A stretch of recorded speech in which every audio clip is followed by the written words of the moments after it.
What the hell is that? What the hell kind of people are they? What the fuck is that? What? What is that? What is that? I'm hearing something. Yeah. Are you hearing feedback? Are you hearing like a whiny noise? Yeah. That's my hearing aid in my hand. This could be the oldest fucking podcast ever. But I'm going to put it away. 14 It's people. still- Yeah, please. Jesus Christ. I thought we were getting attacked. That is annoying. Thank God you're deaf. Flippin's adjusting knobs and dials over there. He's trying. He's flipping out. What? That was creepy. Are we ready? Are you two capable of not talking? Girl, do you think you're not talking? You have one mic over there? Yes. All right. 2 boys, 1 mic. Do you want to sit over here with me? I'll share a chair. I don't care. Do you have any other? Any from Hamilton Schlemmer? Where do you get that? How much is that? It's probably expensive, man. What's that? Hearing aids? Oh, that's $3,400 per year. Oh my God! No insurance coverage. You're kidding me. But if you want your stomach stapled, that's covered. Oh, That you're is kidding me. $3,400 a year. You got to sell 2 beers for me. I'd cut And an ear off. I have 2 pairs. I've I know, I'm kidding. $12,000. What do you do? You check your emails? Oh, you DJ No, Tiesto? I bring this because sometimes. Oh, it's work. Okay. No, you're going so fast and you're on subject. If I don't know the subject, I Google it so I can What? contribute. That is very professional. Well, that's because you're fast. And I'm like, all right, I got to catch up to him. Just put heroin in. What is this? Go from there. What is this NFL I'm hearing about? Get it. Santa Claus over here. Shut up, you fuck. You got a shave, but you look ancient. I just fucking woke up. I got You look 10 like- hours on a fucking What's the plane. Intel joke? What's the Intel? He goes, you always look like you were up all night solving a murder. I have been. Bob, are you drinking again? No. You never who said stopped. that? I didn't know. I didn't All right, know who let's do said this. it. We're on the air, right? Of All course right. not. Of course. We don't know what's going Flippin's on. going to make his tape to blackmail us. A Jack Daniels swilling pizza eating, dog hating, whore using, cocaine abusing, hairy back, big belly blowhard from New Jersey. The fat little bastard known as Artie Lang. You ever see those original when The Godfather first got on TV and they would dub in over the curses? It was the worst. Oh, like, yeah. Like you'd hear like when Sonny says struts, it means like balls. It's like, I want him dead. That scafosa. They got like Charles Nelson Riley. Hello. They're friggin' coming after That's us. struts. I guess I'm just different. Big show today. Yeah. Yeah. And Vinny Brand's here, my buddy. Couple of big. We had some big shows there, Super Bowl weekend. They're great shows. That is a great guy. I always find that is such a. It's like intimate. Yeah, it's like you feel like you're far away from the crowd. Yet you feel like they could shoot you at any time. Yeah. That crowd. I've never made the front row of that crowd laugh ever. At my place? Yeah, for some reason, it's always there's something coming back. Like it's killing. I'm fine, but I look down. It's like. Yeah.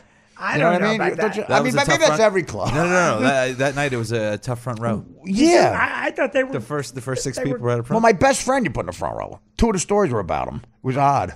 I told him anyway.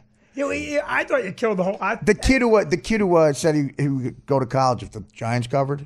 Another story. I told that he's looking at me, blow me. I'm like, well, you're. The only thing I thought was weird the whole weekend was the kid in the wheelchair. Well, he's a former Stern intern. And they put the wheelchair on the stage. Long time ago. It was essentially on the stage. I know I couldn't look at him because it was very difficult. I thought it was a pissed off guy, Right. Yeah, but it was a Artie, wheelchair guy. Was he in a wheelchair when he was on the show? No, you weren't there. Yeah. He was a guy. It was like my first year. His name was Steve. Nice kid. He was a really handicapped guy. I mean, really sick to the point where I didn't think he'd be alive still. It's 14, 15 years ago. He looks kind of the same. Yeah. Very heavily medicated. I picked on him. He did. Vinny picked on him. Well, I guess. You have to pick. Listen, they want to be. You're at a included. comedy club in New Brunswick. Right. No parking up front. They want to be included. Yeah, They it's wanted not a me jazz there. club in Paris. He was in a wheelchair. He was asking for it. Exactly. Look at you, Mr. Attention. Yeah. He was. But yeah, I know him well enough to where if I looked at him, I would have immediately known who he was. Right. And I never looked at him, and he must have thought I hated him or something because he was, I guess, just looking at me like this. And I said, "Don't look at him because I don't want to do that." And then he came off stage. I knew exactly who he was. I felt terrible. Hey, his kid keeps going, man. He needs constant. He needs constant care. He's never been out of that wheelchair. I don't know how people do that. I just don't know. I would off myself. Huh? I would off myself. Well, okay. Well, it's Get very me in a encouraging. wheelchair. I told him to listen today. Thank you. I said, we'll cheer you up. Listen to the podcast. Yeah. I gave him a free subscription. I'd off myself. Good luck, Steve. Keep your chin up. Keep your chin up. Off yourself. Listen to me. Bob Levy says, off yourself. That's a bad day. No, how But remember you told me you got Beetlejuice to call me after I fell off the stage in Vegas. And he said I was a mess. Yeah. I go, Hey, Artie, it's B. You a mess. he goes, what should I say? I said, tell him he's a fucking mess. You fed him that line out the Yeah. butt? Well, of course. He does. What is he going to? He's going to say, who this? Who this? No, he used to call me a mess by himself. Yeah. No, Sal used to yell in his ear. Always, like when I would call him a fag and he'd get really mad because he's from Jersey City. Didn't like that. Blacks from Jersey City. And so Sal kept going, screaming just stupid shit in his ear. So I go, you're gay. He go, fat boy, fat boy. And it was Sal, earning his money. In the back on the phone. I'm like, you have anything else? He goes, well, you're using fag. I'm like, if that's the only thing? Yeah. So I use up 50% of your material? Because you're using fag. What? So all you have is fag? You can't do that during the roast. I got a joke that's something similar like Christ. that. Jesus fucking Christ. Yeah. I can't say how you doing. He got evil, that motherfucker. Fuck I saved his life. Gorilla will know why. Sal wanted to do a joke. Me and Gary saved Sal's life, I believe. He wanted to do a joke about somebody. I can't even say who it is without giving it away. About somebody's kid. Only a few people knew that he had this situation in his life. Mm-hmm. And if Sal did the joke, like people would have found out about it. Yes. Do you know what I'm talking about, Gorilla? I could imagine. I think I know what you're talking Well, about. don't imagine it into the microphone. Okay, thank you. Write me a note. Yeah, I mean, he thought he could do that. I said, what are you There's doing? no way. Yeah, I know what you're talking about. I said, he'll kill you. Oh yeah, I know what you're talking about. Which would be very entertaining. Yes. Yeah, Sal didn't read situations properly. Like, he didn't know that Shaggy 2 Dope was homophobic. a gangster rapper from Detroit might not want you to put your balls on his mouth when he's asleep. Jesus. Man, Shaggy 2 Dope and Violent J. Violent J, right there, it says it. Yeah, exactly. So Vinny Brand, Ryan Reese, Bob Levy, what brings you here today? You just called in and... Yeah, I was talking to you the other night. You Yeah, said, you went to Vegas, huh? I went to Vegas. How you were there? You never go to Vegas, off Vegas. Yeah, no. When Bob gets a gig in Vegas, it's actually in Barstow. The South Point Casino. It's unbelievable. Yeah, I know. It is unbelievable. They treated me like gold there, and Right, like Judy Gold. Yeah, no, yeah, they fingered me. They treated me like two Elon Gold. fingers in me, cunt. No, they're great there, and it's a great place, and they want you there, maybe. Oh, that's great. Yeah, good news for you. Give him a price. Yeah, I gave him a good fucking price. You know me. I make you fucking more money than your fucking Bob always agents. gives you more money. Yeah, I'm the only guy that gives you more money than your fucking own people. Well, that happened one time. Hey, one time, fucking 3 times. No, that is typical. That was astonishing because I never made. You surprised me because I had you pegged as a guy who doesn't give you more money. No, I'm not like that because The fucking first gig, the Electric Factory in Philadelphia, I was supposed to get $25,000, and that was all the money in the world to me. So Bob gives it to me in cash, and then he comes back like 10 minutes. I'm ossified drunk. Really drunk, talking to a stripper. You? And from Delilah's. Yeah. Who ate I never saw a stripper. She ate a cheesesteak quicker than any man I've ever seen. Yeah. I said, are they feeding you at Delilah's? It was like it was a cock. Well, no, I think she was, that was great. That was great because even I'm the sorry, fucking Amish because it's guy cylindrical, I know. fucking flipping. Look. No, that was quick. She looked like she was on an 18-day meth run. Yeah. I haven't eaten in 18 days. Okay. Let me try it today. Explains the Samsonites below your eyes. She scoffed down the cheese. Come to the club. Holy shit! It was like Chuck Zito's dick. And see, that was better, the reference. But I ate too quick. That's when I threw up on my girlfriend's leg, Dana. You know how to keep them. Yeah. She's not with you anymore, right? But she stayed long after that. Yeah. But it's That's not amazing with me. you'd throw up on your girl. She traded up. I think she's dating Hannibal Buress. And you threw up. I don't know, new Hannibal. He's on a commercial for Samsung. Yeah. Is he like a celebrity? Is he a celebrity? He's a celebrity spokesperson. Well, yeah, I'm sure in Katz's Deli. Yeah, but he goes, "Hey, it's Hannibal." Like people know who he is. All right, so first off, none of those employees work at Katz's. No, okay. None of them. Oh, right. None of those, because it was like That makes it seem like he's a regular there. Yeah, it's like all these New York guys are like, "Hey, what's up, Hannibal?" And if you go to Katz's, it's all Puerto Ricans. Right. Well, no, everybody moved. Like the pizzerias, the Italians sold it to Syrians years ago. Like Ben's used to be all Italian guys. And the middle slice there was the mozzarella was dripping down your arm. It was fantastic. And then Syrians bought it, and they did not.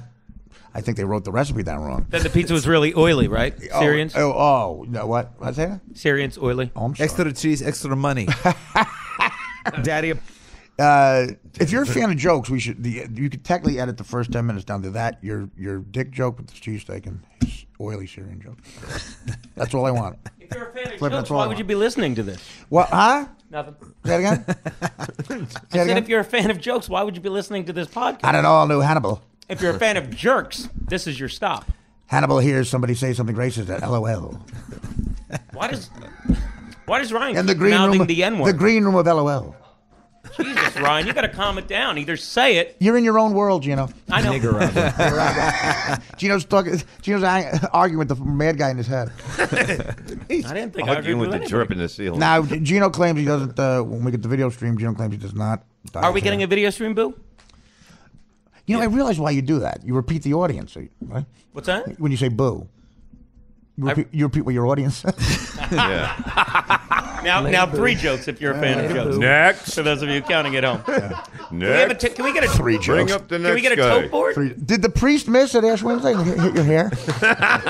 Yeah, there's no Priest way. shot it in my hair, but it wasn't ashes. Your hair's Make jet it dark. black. Yeah, it's jet black, and he's fucking 50. Bob, Your you hair looks have like- dyed your hair. I never have. I get your anger, buddy. Why are you mad? Well, you Well, I'm look not like mad. you should be happy. It looks like you look young. Yeah. What's that? It looks good on you. Yeah. You dyed hair. But I don't dye my hair. It look with the Who does orange it sneakers. for? It looks like it looks like a guy in a vest just paved the LAE. So who dyes your hair if you don't do it? Let the laugh go, Bob. Fuck. Hey, well, it was gone. It was Bob done. cuts into the laugh. Oh, Jesus Irrelevant Christ. I didn't know question. if you had a fucking laugh track. He Jesus just Christ. paid the LIE. I enjoyed it. Why the orange sneakers? Jesus Christ. These are like I walk here from the path usually, so these are the Do you comfiest things. want time to come up with a better explanation? No, I'm gonna. You're stumbling. I'm gonna stick with. These are the these are. Well, I was gonna make the answer too long. I walk from the path, and these It's are already comfy too sneakers. Well, you asked. You take sneakers to walk from the path? No, these are what I wore the whole time, but I knew I would be walking from the path. Oh. Plus, these are the ones I use at the gym if I ever fucking go back again. Right, But okay. they're very comfy, and I do like the color orange. And after this, I'll be paving the LIE. So Why? really, Why? Daddy's it's tiny my favorite penis. color. It is? Yeah. Grillo's here. What's up, buddy? How you doing, pal? What's up, man? Chilling out. Do you know Gino? You're next to him on the couch. I do know Gina. Yeah? Yeah, Stacy Pressman introduced me. What do you have, season tickets to LOL or something? Like the opera? It's a new season at LOL.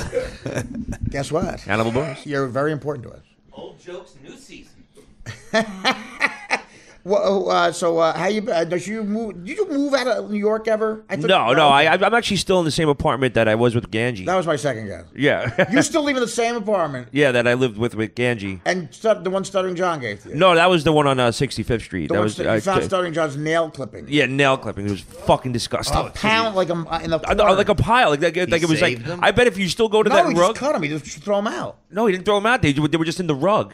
They're probably still in the rug. Oh, that's grotesque. Oh, that's like toxic too. Yeah, no, and then he also had a pair of shitty underwear nailed to the wall. You know, But then he gets mad at me. You know, he did all this shit, and so now we had to really clean the whole thing up. And this is like the first time like this Prozac came out. So Prozac? Prozac. So I was Prozac? They didn't have the R this is yet. the first time Prozac came out. so I'm cleaning the toilet. Behind the toilet, there's a bottle of Prozac with his name on it. So what did I do? You know, like I thought. It's called a prescription. Yeah, well, wait, nobody was Somebody wrote his name on it. yeah. When they say, Artie, Somebody this heroin has somebody your fucking name on it, typed it's his not a name on it. prescription. There's a difference. Wait, hang on a minute. I understand that. Soak it in, Artie. Okay. You're holding me back. Jesus Christ. So I'm sorry, Gino. I brought it in and I gave it to Robin, and it was a whole big thing. No, on the I air. remember on the air, yeah, because they didn't understand why he was taking Prozac. Yeah, because he said it helped him concentrate better. Well, he thought it would help his stutter. Yeah, well, I don't know, but it was then he got mad at me. I was like, if you found a bottle with my name on it that had Prozac, you would do the same thing. What? Bring it into the show? Yeah, of course you would. What a toxic environment. Oh, it was hard, dude. Oh, that's terrible, man. Oh. Every day That's like a real personal thing to people, Prozac, especially back then. Well, that's the way the show was. Yeah. No, you said but he was evil to you. Oh, he was completely evil. Yeah, John. Yeah. He every day it was torture. But it's funny because when this mic just went out. Okay, when I became an electrician, We did that on purpose. when I became an electrician, like this guy goes, Became electrician. hello. Go ahead. Yeah. The guy I was working with. Are you fucking with me? We can hear it. No, we we can't. So That's Gino Sneakers. okay. The guy I was working with, he goes, you're so fucking paranoid. I don't understand. And I had to think, why am I so paranoid? It was because I'm working on that show for had to think. 8 years. I'm really paranoid. I didn't plan on thinking today. But so did you go on medication too then? No, I was just booze and drugs. No No, Prozac. that was a very tense place. Yeah. You when you had to make Harris, tell the potato story. Well, it was because John can never get it right, believe it so or not. they So gave of course you everything that John couldn't do fell on my shoulders, which was show up on time and make Howard's potato. So if it wasn't ready, I love John. John when he did the phones, he would come in his pajamas, like oily hair, and it was so obvious. Every 5 calls plugged his band. yeah, yeah. The worst band ever wants to say John's song is great. Like Howard's gonna fall for the most savvy media guy. He had all the interns calling all the radio stations. Yeah, call up, talk my way out of it. Yeah. Keep requesting it. Why would you get away with that? You got it. But the band is the best. I heard. God. Yeah. So you were very nervous because he yelled at you, right? About Oh yeah, every what did day- you have to do? I would wash the potato in the sink. I would. So you majored in cut it. I you would majored cut in it. communications at college? Yes, I did. Hunter College. Hunter College. God. And you had to cut it in sections and then microwave it for like I What don't know, like- sections? What do you mean like you sections? cut it down the middle and you cut it and you slice it sideways. But he used it as bread, right? Yeah, when you wrap turkey around it. You had to have 11 ounces of turkey and a cooked potato. So he would yell at you if. Oh God! If it wasn't ready when he wanted it, forget about it. It was just Did you like have to torture. wet That's it? it. You're off potato duty, and I'm like, okay. But your hands were shaking. Yeah, I was. I think people who handle bombs are less stressed. Yeah. Potato for me. The guy who loaded up the Enola Gray was like less stressed. Really? Making Howard's potato. Hold this turkey straight for me. I cut to you into support group. I make Scott Shannon's toast. Go around the room. Oh, that's terrible. That is. How many times did he actually yell at you? Oh, but it was And it was that always on potato. the- But then he got into these hot water kicks where he wanted hot water every half an hour. And wait, so he didn't want It's good for the he didn't vagina. want it. He didn't want it from the microwave. He didn't want it from the K-Rock coffee machine. I had to go downstairs every half an hour. And get what from a hose? What do you mean? No, he wanted it from the deli downstairs. That's where he wanted the hot water from. So if you look at some of the old E shows, there's like 20 cups of water in front of him. Oh my God, it's unbelievable. So and then on top of everything else I had to do, I had to stop, run downstairs, get the hot water, come back up, and then answer the phones, do whatever. It was like Is that how he yelled at you? that's how the Gunga did. That's we have tape of it. Go ahead, Jay. more or less. That was your nickname? Yeah.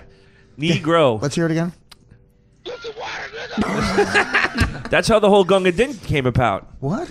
Gunga Din, there's some old movie called Gunga Din. I know what Gunga Din is. Yeah, but that Gunga Din bring water. That's because every 10 minutes I had to bring him hot water. Oh, How many the potatoes? vortex we're going now. Yeah. Gunga Din. Well, welcome. No. Welcome. 204 episodes. Stop the timer. There's the Gunga Din reference. Well, yeah. Who had the Gunga Din reference at 204 episodes? What episode are you going to ask for money? He's counting. 207. He's got a note in the Washington Iceman. At Got it. 210. At 210. At 210. 210, Walk my in and se- say, "Where's my money, you fat 210. fuck?" My serious shares kick in. All Artie. right. So what do you do on your resume? You write potato cutter. I mean, what? No, it was just a bit. But I remember as a fan, I would laugh at that. But I. Oh yeah. Yeah, it was funny. He was nice. I can't really say anything. He sounds like a regular Mary Poppins. As long as the potato was perfect. You know what Can John you imagine? I know. I cannot imagine. And that's the guy John thought he'd get away with every fifth call plugging his band. John was in Vegas, right? Yeah. They took him. They give him a great room in that shit. He calls up the guy at the front desk and he goes, "Can you get me lice medicine?" Right. He's in a hotel. What do you in mean lice Vegas. medicine? He had lice, and so basically they had to close down that section of the hotel. That's the name of the medicine. I'm sure that's a generic. No, yeah, it's just lice medicine. Hunt's lice medicine. He goes, "I got to go get it." They go, Lice medicine? Yeah, you can't leave your room. They had to lock that section in a room because he had fucking lice. Oh my And God! yeah, What's going on? You guys, what, you switching off? Or you got to leave already? Well, flipping. Thanks for coming. Yeah, you guys look at the band on the Titanic. You're wrapping up the I ride. know. I just wanted the donuts, I guess. Huh? He just came for the donuts. Well, listen, I always. Find out about the couch he was sleeping on. Did we ever get to the bottom of that? What are you talking about? The last time I was on, he was drunk at the Super Bowl on a couch. Who was? Flipping. Oh no. Am I the only one that listens to this podcast? I mean, I don't know. You just selected that. I don't know. Well, I'm having trouble with my focus, buddy. Wait, you heard that, huh? Oh, I love that. Yeah. I just noticed it was the same sentence. Oh my What God. the fuck, man? You're cut off. There it goes. You had to bring up the couch, didn't you, Gino? You had to bring up the couch. What is it? You broke a cup? It's Vinny's hearing aid. Son of a bitch. I was bringing that back to the Brussels Griffins. They love light blue. I'll wait. Gino's sneakers exploded. Yeah, well, that was loud. Holy That was shit. loud. That's good equipment you got, Art. Huh? That's good equipment. You wouldn't have heard that on a lot of podcasts. You couldn't have done it over Gino's first joke. We're going to have that. On his fucking forehead. Cut the 2 out juice. You joke. Daddy like. Oh, it's just a handle. Why would you tune in this if you're like a joke?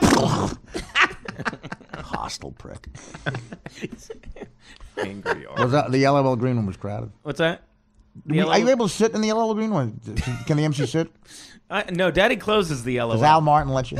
Al Martin. Does Al Martin's kid need to use the makeup? Al Martin's kid looks like Heather Locklear. Yeah. Like Really? you'd pick him up and fuck him. Like, remember his it's the son? guy? Yeah. Oh. No, he became like a Bruce Jenner thing. Oh. He didn't have he can get a pussy or anything. He transgendered. Is that the word? No, is he that had a verb? full operation. I don't know. I think so. He's wait a got minute. No. That's the one that works there? D. That works there? The old Okay, lady, at yeah. the bar. Yeah. Very pretty woman, but I don't know what she is below the waist. Yeah. Well, sure you'll that's a find key out. question. Those And it fucking hasn't come up sneakers. in common conversation when I'm there. Because Al Martin's a very guy's guy. Yeah. Wow, I didn't know that was his Al Martin sometimes finds pants that like Fred Mertz wore on I Love Lucy, like pants you could never find anymore. Like a big fat guy thing with like the kind of pants a molester wore in 1948.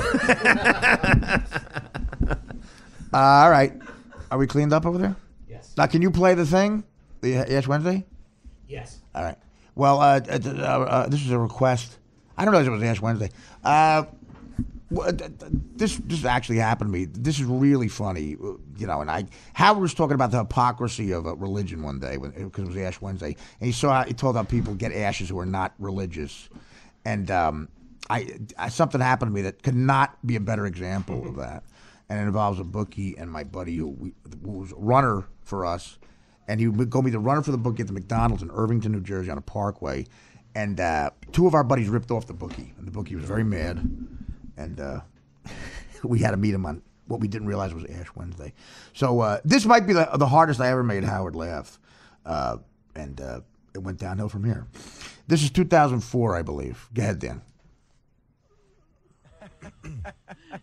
Last Wednesday was Ash Wednesday. There was some mad priest running around here in New York because he was putting the biggest, thickest freaking ashes on people's heads. Yeah, really smudging them up, huh?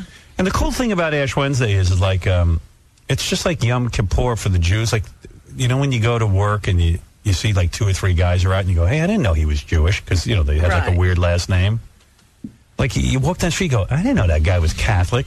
Or I didn't know he was religious. I know. And the weirdest people, like, I remember when our sales manager, Eddie Moyer, used to come in with the big ashes all over his head. And I'd be like, Mr. Party Central. yeah, he was like the party animal of all time, Eddie. And then he come with that big smudge on his head. Well, you talking about it, you reminded me of my favorite Ash Wednesday story ever. Which is?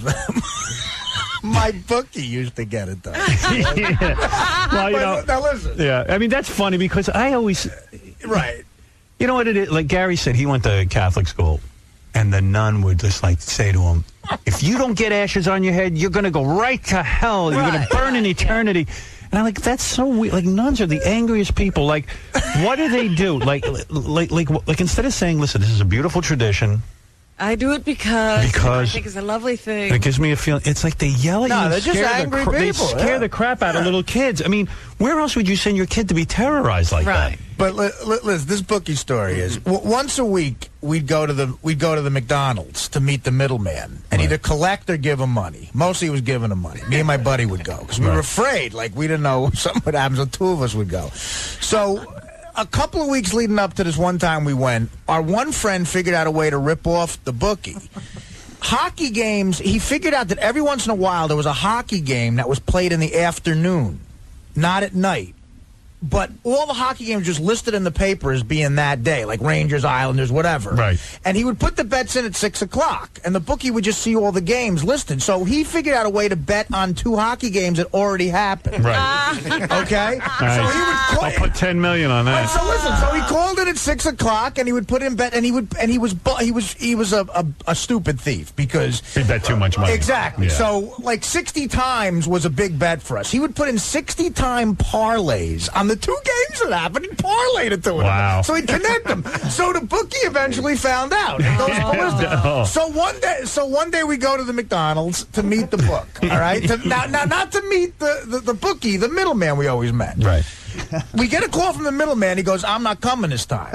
I go, who's coming? He goes, and he said the guy's name. I'm afraid to say his name. He goes, the bookie's coming. I go, and me and my buddy are like, holy Christ. He goes, why? He goes, he's completely pissed off at what, Anthony's doing. Like this kid, he goes, he found out about it. We're like, what's he doing? He explained to us. We're like, oh my God. This is after he did it like 4 weeks in a row. So he ripped the guy off for like $3,000. So do it once. We got to go, and we're expecting to pick up all this money for this kid who's ripping him off. And he's like, he's not going to have the money. And he's going to be just, you're going to get yelled at. Just be prepared to get yelled at. So we don't know. We didn't want to not show up. So we go to the McDonald's, and we never met the guy. He tells us the guy looks like he's like 51 years old. He's overweight. He's bald. He goes, come here, sit down. And we sit in the corner table at McDonald's. We get like quarter pounders with cheese. He gives us the money we won. We had won money. He goes, you tell your buddy if he puts one more 60-time parlay in on a hockey game, I'm going to rip his throat out. I'm going to find his kids. If he's got kids, I'm going to find his cousin. And we had to look down because the entire time he's yelling at us, he's got a big ash. He's got a big cross. And he's threatening people. And then we realized it's Ash Wednesday. And that's what you love. He went to the church for ashes, and he's screaming. He's telling us he's going to kill my friend's kids. He said if he puts in one more 60-time parlay, I'm going to kill him. I'm going to kill his mother. And in McDonald's is that big neon light, like it hits you, like we put our head down, we couldn't stop giggling. He's got an enormous ash that he just got. He's talking about illegal gambling. He's talking about a six and murder.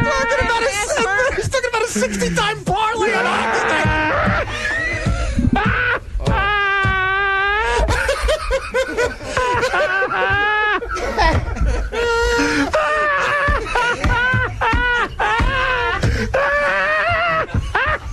Religion. I can't stop laughing. That's the funniest goddamn story I ever heard. I could just see this guy's wife making him go to get ashes, and he's like, I gotta drive to Jersey and see I'm going to have a heart attack. So on the way to you, he stopped at the church. On the way, by the way, with his wife and nagging him, and he finds out that these two little jerk-off kids are ripping him off. It's like in all those mafia movies. Yeah. All those dudes are always at church, with the kids. Well, the Godfather scene where they're baptizing Mike's kid and he's having all the other guys. Right, everybody's being rubbed out. Howard, when we got in the parking lot, we wet our pants laughing. He had an enormous ash with a cross. But when you see people with those ashes on their head, murder. don't you? Oh, God. I don't think I've ever heard him laugh like that. That I don't even remember. That feels like it never happened. That's 2000. That's fucking 12 years ago. Holy shit. Yeah. Well, you had to read him because he was in that mode of like being anti-religion. So, and I had that in my back pocket.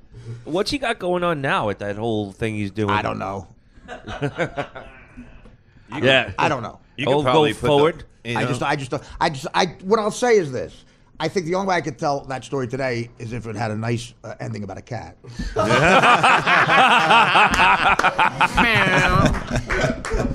I would have to crowbar in a fake story about how the bookie saved the cat. Yeah. And the cat had ashes. Yeah. He adopted 4.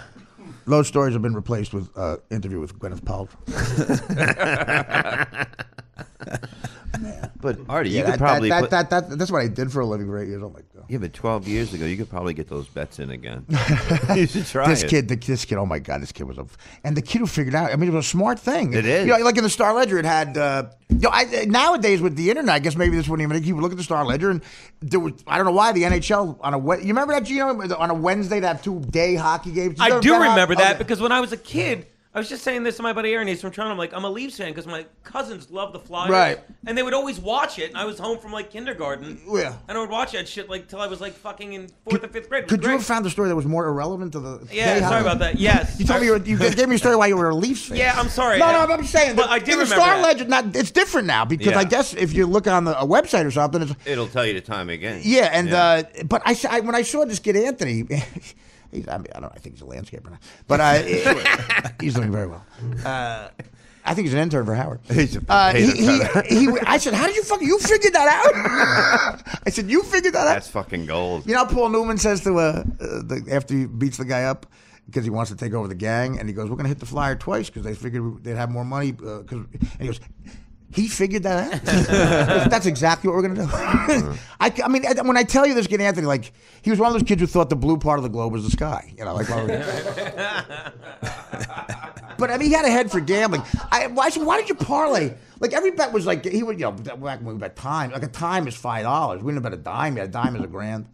And I said to him, why'd you connect the games? Because that made it look really. I said, you're putting a flashlight on it. Oh, yeah. Like, this moron figured out that parlay.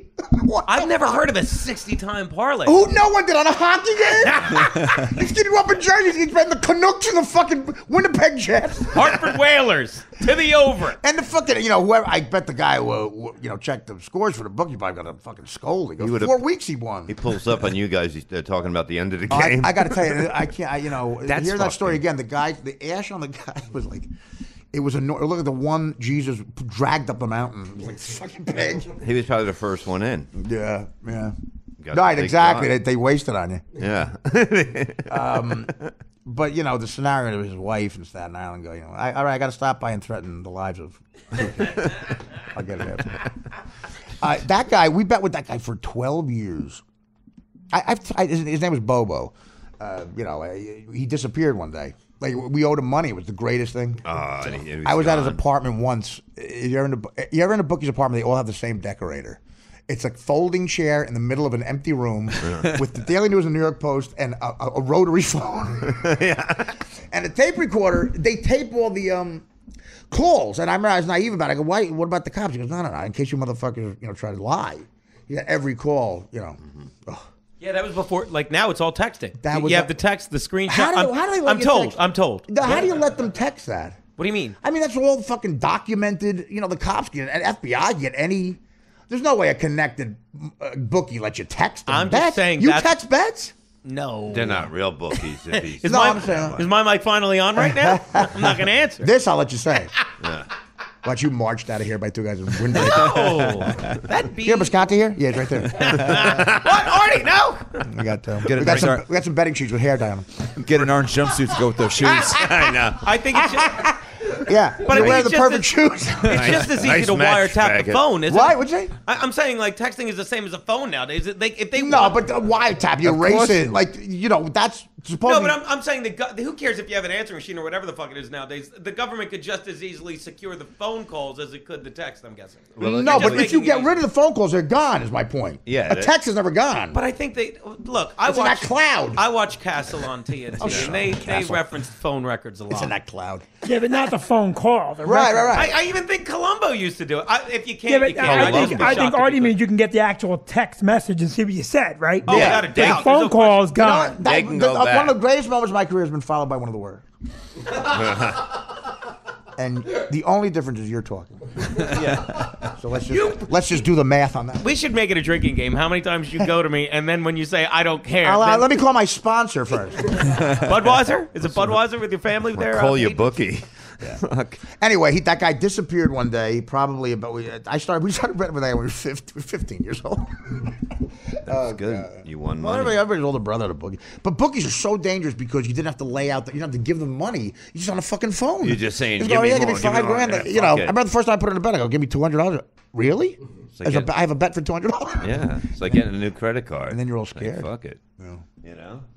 You grew up in that country, Staten Island. Yeah. Staten Island was all bookie. It was a But it wall-to-wall- wasn't. You didn't do it on phones. You actually did it in person. No, most of it we was. run to Staten Island. I want to bet No, the Jets. no, but that's how it was done when I lived in Yeah, Staten but without Island. phone calls, you're losing a lot of business. Yeah, but most of the neighborhood guys would do it like that. Well, if you had enough business in the neighborhood. You had enough No, this guy business. took a lot of, But and I'm telling you, with the vig for losing, we always, Gino will appreciate this. We always gave him money. In other words, the money, he had 20 guys betting with him. Yeah. And I wasn't, my cousin would go, I don't like going all the time, but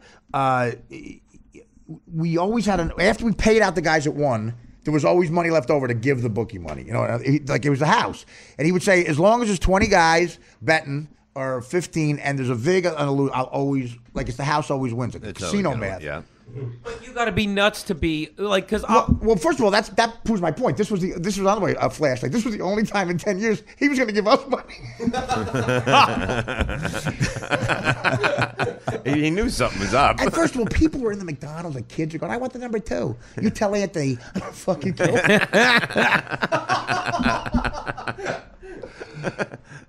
But you would have to be crazy to. I mean, the bookie always makes money. But when you're watching, if you watch the way these games cover and don't cover, you're losing years off your life as a bookie to make that money. What do you mean? Perfect example. Let's talk about the errors, and we'll all remember this. When I blocked out the setup, what?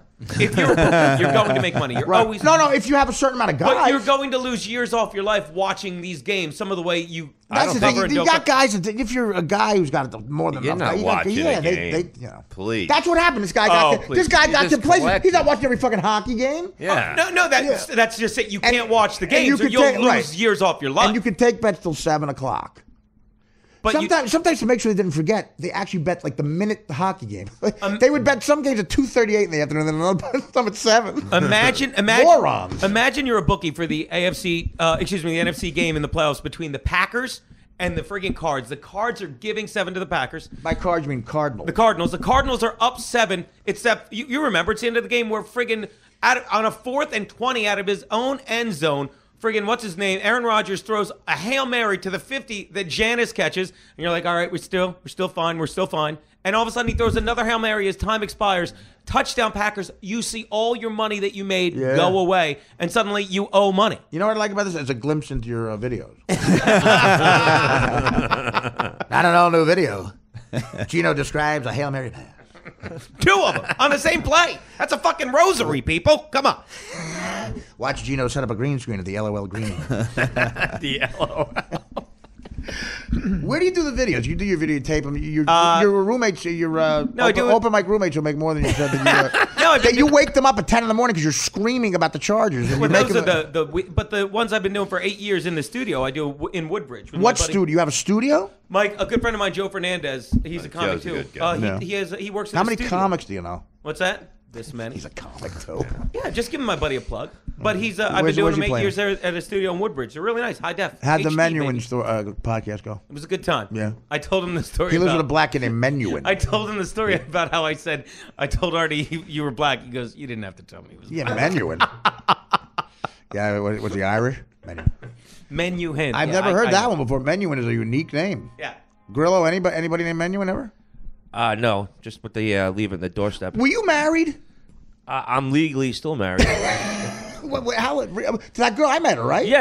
Very She nice. loves you. She's beautiful. Yeah, she does love me. Yeah. No, she walked out about 3-4 years ago. She was one of those chicks who was extra complimentary to me. Yeah, no, she's a fan like I am.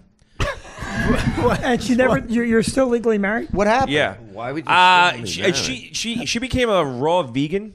Right. And what? And you became an electrician. Yeah, exactly. You don't cut potatoes anymore. It kind of drove her crazy. You drove her crazy. Why? Because I'm a guy. Yeah. You Well, know. I guess that's You know, a nice way I to know. put It just she sort of had a breakdown. How about the fact that you got a fucking chain, your wallet? You look like you're going to start a race war in Michigan. Look at all the rings on them. No, it's got a chain. Like, it sounds like the ghost of Christmas past. Well, you're obsessed with my wallet chain. I No, don't you always understand. because how many people wear an enormous wallet chain these days? Unless you're a Oh, skinhead I don't or know. something. And most of the people I hang out with. So that's scary. So where is she now? No, she's we still talk. We still go out every once in a while and stuff like that. And I guess she says she wants to make an effort. I'm still waiting, but whatever. Yeah. But you're 4 years. Sounds like she's breaking a sweat. Yeah. Stop buying this chick dinner, man. Yeah. I know. She's I'm done. make an effort At to least I'm fuck getting your laid out of the friends. deal. So Oh, what the you still- fuck? you still- Oh yeah. Well, wait, yeah. I don't. She only when she needs dinner. She calls. No, we go out like once a week or something like that. But it's so I had to get a roommate. Yeah. But you're Instead of 4 wife. years divorced or not together. divorced. He's Not legally. together. He's legally. Legally. That's a you get different 5? level of lazy. Yeah. Just get divorced. I know. Well, if I had the Well, extra you don't want money, to maybe. get so you don't get the money to get divorced. Well, I don't have the money. No, it's come up before. Why'd And you it- get married? When did you meet her? Well, I was an electrician at the time, and were you a good electrician? No, it was horrible. I hated it. You were in the union? Yeah, I was in Local 3. And Local 3 is Local great. 3, yeah. Local 3 is great. It just wasn't for me. I didn't care. I'd rather make pizza than be an electrician. So you went from electrician to pizzeria? Yeah. Is that when she became a vegan? Yeah, sometime around there. Right. She went to the same. She went to a colonist, the same one that Quivers went to. What's a colonist? That's when they stick fucking Things up water your up your ass and you shit your Is that brains like out. a chocolatier?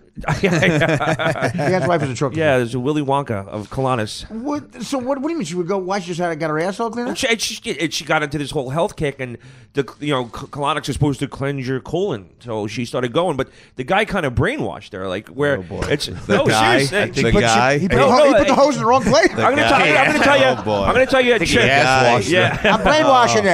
Yeah. First So, your ass, now the amount. no, but It's like a Three Stooges episode. You're in a very Yo, numbskull. You had her brainwash me in my asshole. she out ahead. Are you doing Mad to Gorilla? So You imbecile. it's a very suggestive state you're in when you're You know, getting a I guess colonic. you got some up your ass. Yeah, so he would tell her, "You don't eat this, don't eat that," and she'd come back, and after like a couple of times, she was like programmed. And I was telling this story to a friend, Mark Hudson. He wrote. Yeah, I was telling him the Who's story. Mark Hudson? He was the guy? Hudson brothers. Kate Hudson's father. No, Kate Hudson's uncle. He wrote "Living on the Edge" for Aerosmith and shit like Wow, that. that's amazing. So I'm telling him the story, and he goes, How do you know him? Roy is really good friends with him. I could have him on the guy looks. I'll have him on the show. He's actually doing a podcast with Jackie right now. Oh wow. So he's got a big rainbow beard. He's quite the character. But anyway, I think we telling- lost the audience of vegan. Yeah, I'm telling him the story, and he goes, "Is that guy named Gil?" I went, "Yeah." He goes, "He did the same thing to my fucking girlfriend." Oh. And I go, wait a minute. He knew the colonist? "Yeah." He goes, "Is this?" Is that guy named Gil? Yeah, I was just all the information you gave him was he was a colonist? no that he did. He stabbed in the dark? He brainwashed my wife. That's what it is. And he goes, you know what I did? He goes, I went down to the goddamn guy's house. I knocked on his door, and he came to the door. He goes, Wait, you think he brainwashed her into not liking you? no, he did it to both of to them. become a raw vegan. It wasn't her brain. Technically, he ass washed her. Does Yeah, he, he ass okay, washed Yeah. does he get money from it or something? The vegan, like why? Well, would he why? do it? It's just his lifestyle, and he's preaching his lifestyle to everybody. There is this one. guy. There is one piece of meat you can have. And it's raw. Hello, I'm Gil. So Mark went I down love there. it. My wife got Brady, brainwashed. but I'm done. My wife got brainwashed by a colonic. Is it Gil? Yeah. Gildo? It's not Gil. It cannot be Gil. No, It's gotta be Gildo. So he went down there, and he was like, I know what. It's Gil. Wait a minute. From now on, if I dated you, wait a minute. As I recall, he was recommended by As a your matter of wife. fact, before I ask a chick to be my steady, I'm going to say, do you know a colonist named Gil? Yeah, you should do that. So he went down there and said, I know what you're doing. Down there. Who went down That there. Mark Hudson went down to the Kiwanis and said, Kate Hudson's uncle? Yeah. You have to go down there to the colonoscopy. You think Kate Hudson's uncle would be cooler than this? No, he said, I do the same thing with my guitar that you do in there. If you touch my girlfriend again, I'm going to fucking kill you. Yeah, that's what you do. Yeah. But Threaten did him you with the break guitar? up with her Did you? because she was a vegan? No, she just... She broke up with him She walked out. because he was an electrician. They both. I don't know. Yeah, I don't get the story. It's a very odd situation. He goes, I'm going to hit you with the guitar I wrote Living on the Edge with. Exactly. He's got great stories. You're in the local 3, don't you know someone that can talk to Gil for Yeah. you? Yeah, I have went down to talk to him myself. Local 3 has meetings about Gil. Gil, is it Gil? It's not Gil. Stop it. It's Gil. How about a though. guy in your leg? Is it Gil? He's my best friend. Now I'm The aggravated. twist is one guy likes him. One guy came and tuned me up. I've been going to for 3 years, man. 3 years. All right, so wait, I got to tell a story.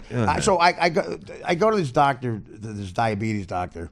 I'm overdue, but I needed these things they needed a prescription for. I was out of them, and I can't get the insulin when I was, I'm actually that efficient where I do take the insulin because my blood sugar last time I went in when I stopped was Babe Ruth's lifetime slugging percentage, Jeez. 690.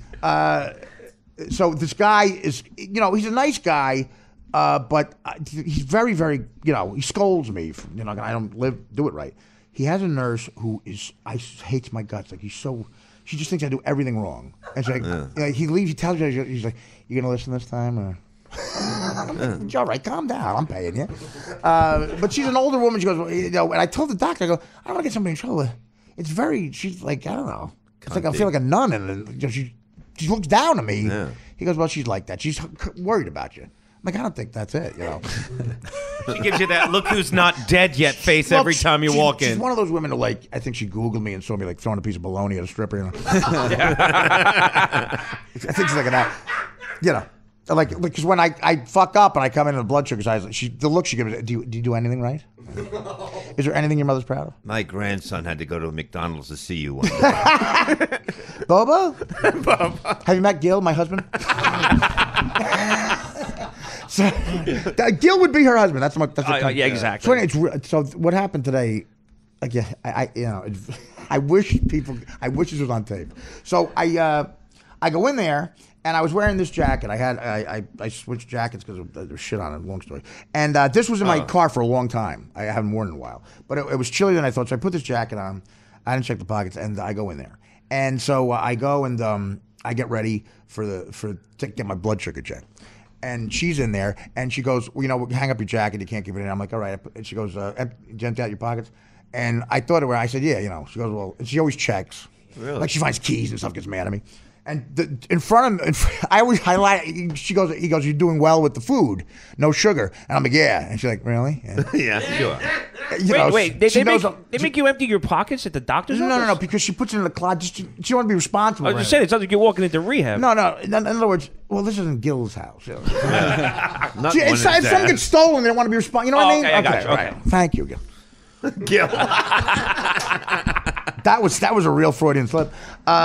So I didn't check the pocket, but this is after in front of the doctor's like, "You sure you've been good with the sugar?" I'm like, "Yeah." Mm-hmm. So I saw what fell out of your pocket. Oh, okay, all right. Right. I had to set this up to where Yeah. I props. Okay. She takes the jacket and she knows I'm like an idiot, so she goes, "I better check his pockets for." Okay. She checks my pockets. I haven't worn this jacket in 6 months. She feels something. Now, I can't see it like a magician. She looks down like it's a curtain. She goes, "You been good with the food?" I go, "Yeah." Devil dog. I had a devil dog. There was a devil dog.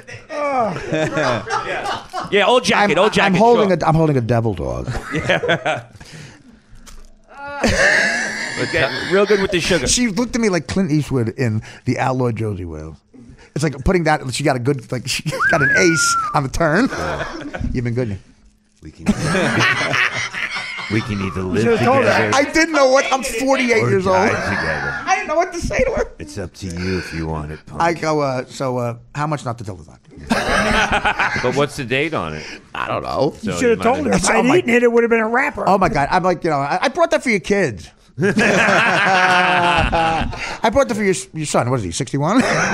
I was just fucking with you, you miserable cunt. I mean, Is his name Gil? Listen, she goes, why are you laughing? I don't know. I guess some people be upset. I just see the humor in this, don't you? Yeah. Please tell me you see the humor, Miss Cratchit. Oh my God. I can't even tell my mother.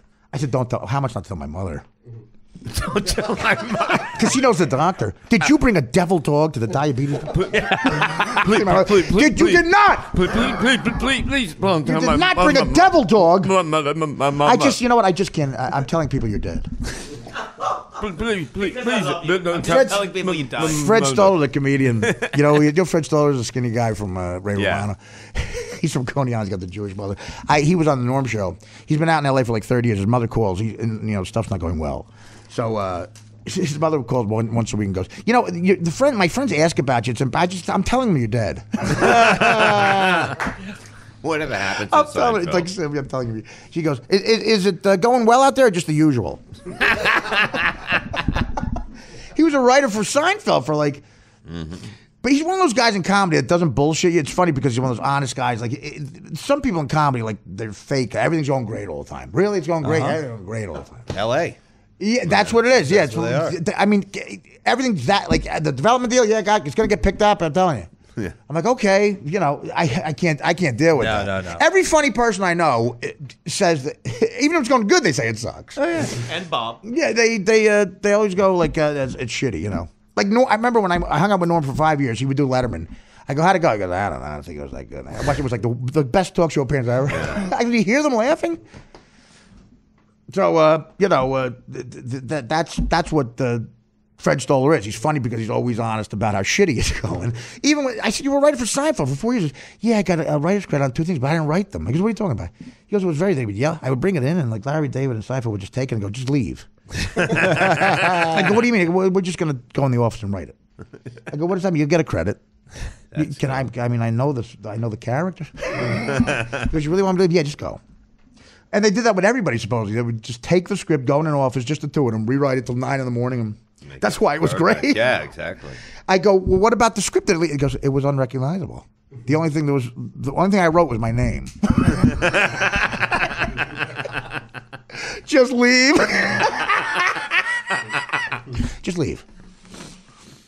Oh, some of those sitcom movies are embarrassing. If there's 2 guys, they either come from a real writing background or stand-up background, or they're like assistants for sitcoms, and those are the worst because they're not passionate about it because they always see the jokes kill all the time on TV. It's fake laugh. Yeah. So they leave at like 10 o'clock going, this is fine. And I remember the Norm Show writers would say, this is fine. And me and Norm look at the script and go, listen, this is not fine. A group of people are not going to collectively laugh at this stuff. And she goes, yeah, they laugh all the time. No, I'm like, no. Let's go to the Funny Bone in Pittsburgh and read the script. They'll throw drinks at it. Did you ever do one of the shows, Ryan, like at the Stand? Did you feel you were ready to? I was ready to have. Yeah, I feel this. I feel this is. So the story's over. Okay. About 3 minutes. Can you text me when it's over? So no, my phone is off because I'm so focused. What is this? The Artie Lang show? Actual Gino quote. Yeah. Did you? Did you really say that? He was mad. I was telling a story. He was mad. I was getting laughs. You said you were here. Now come on, all right. Let's not. The black die. I'm sorry. Yeah, tell your story. Go. So anyway, Bob. Yeah. I did say, what is it? It's the Artie Lang show, but I was joking. No. Yeah, right. But here's the beauty of this show. It's actually on like internet, so you can. You know how I know that? I know that because you've never said something that funny.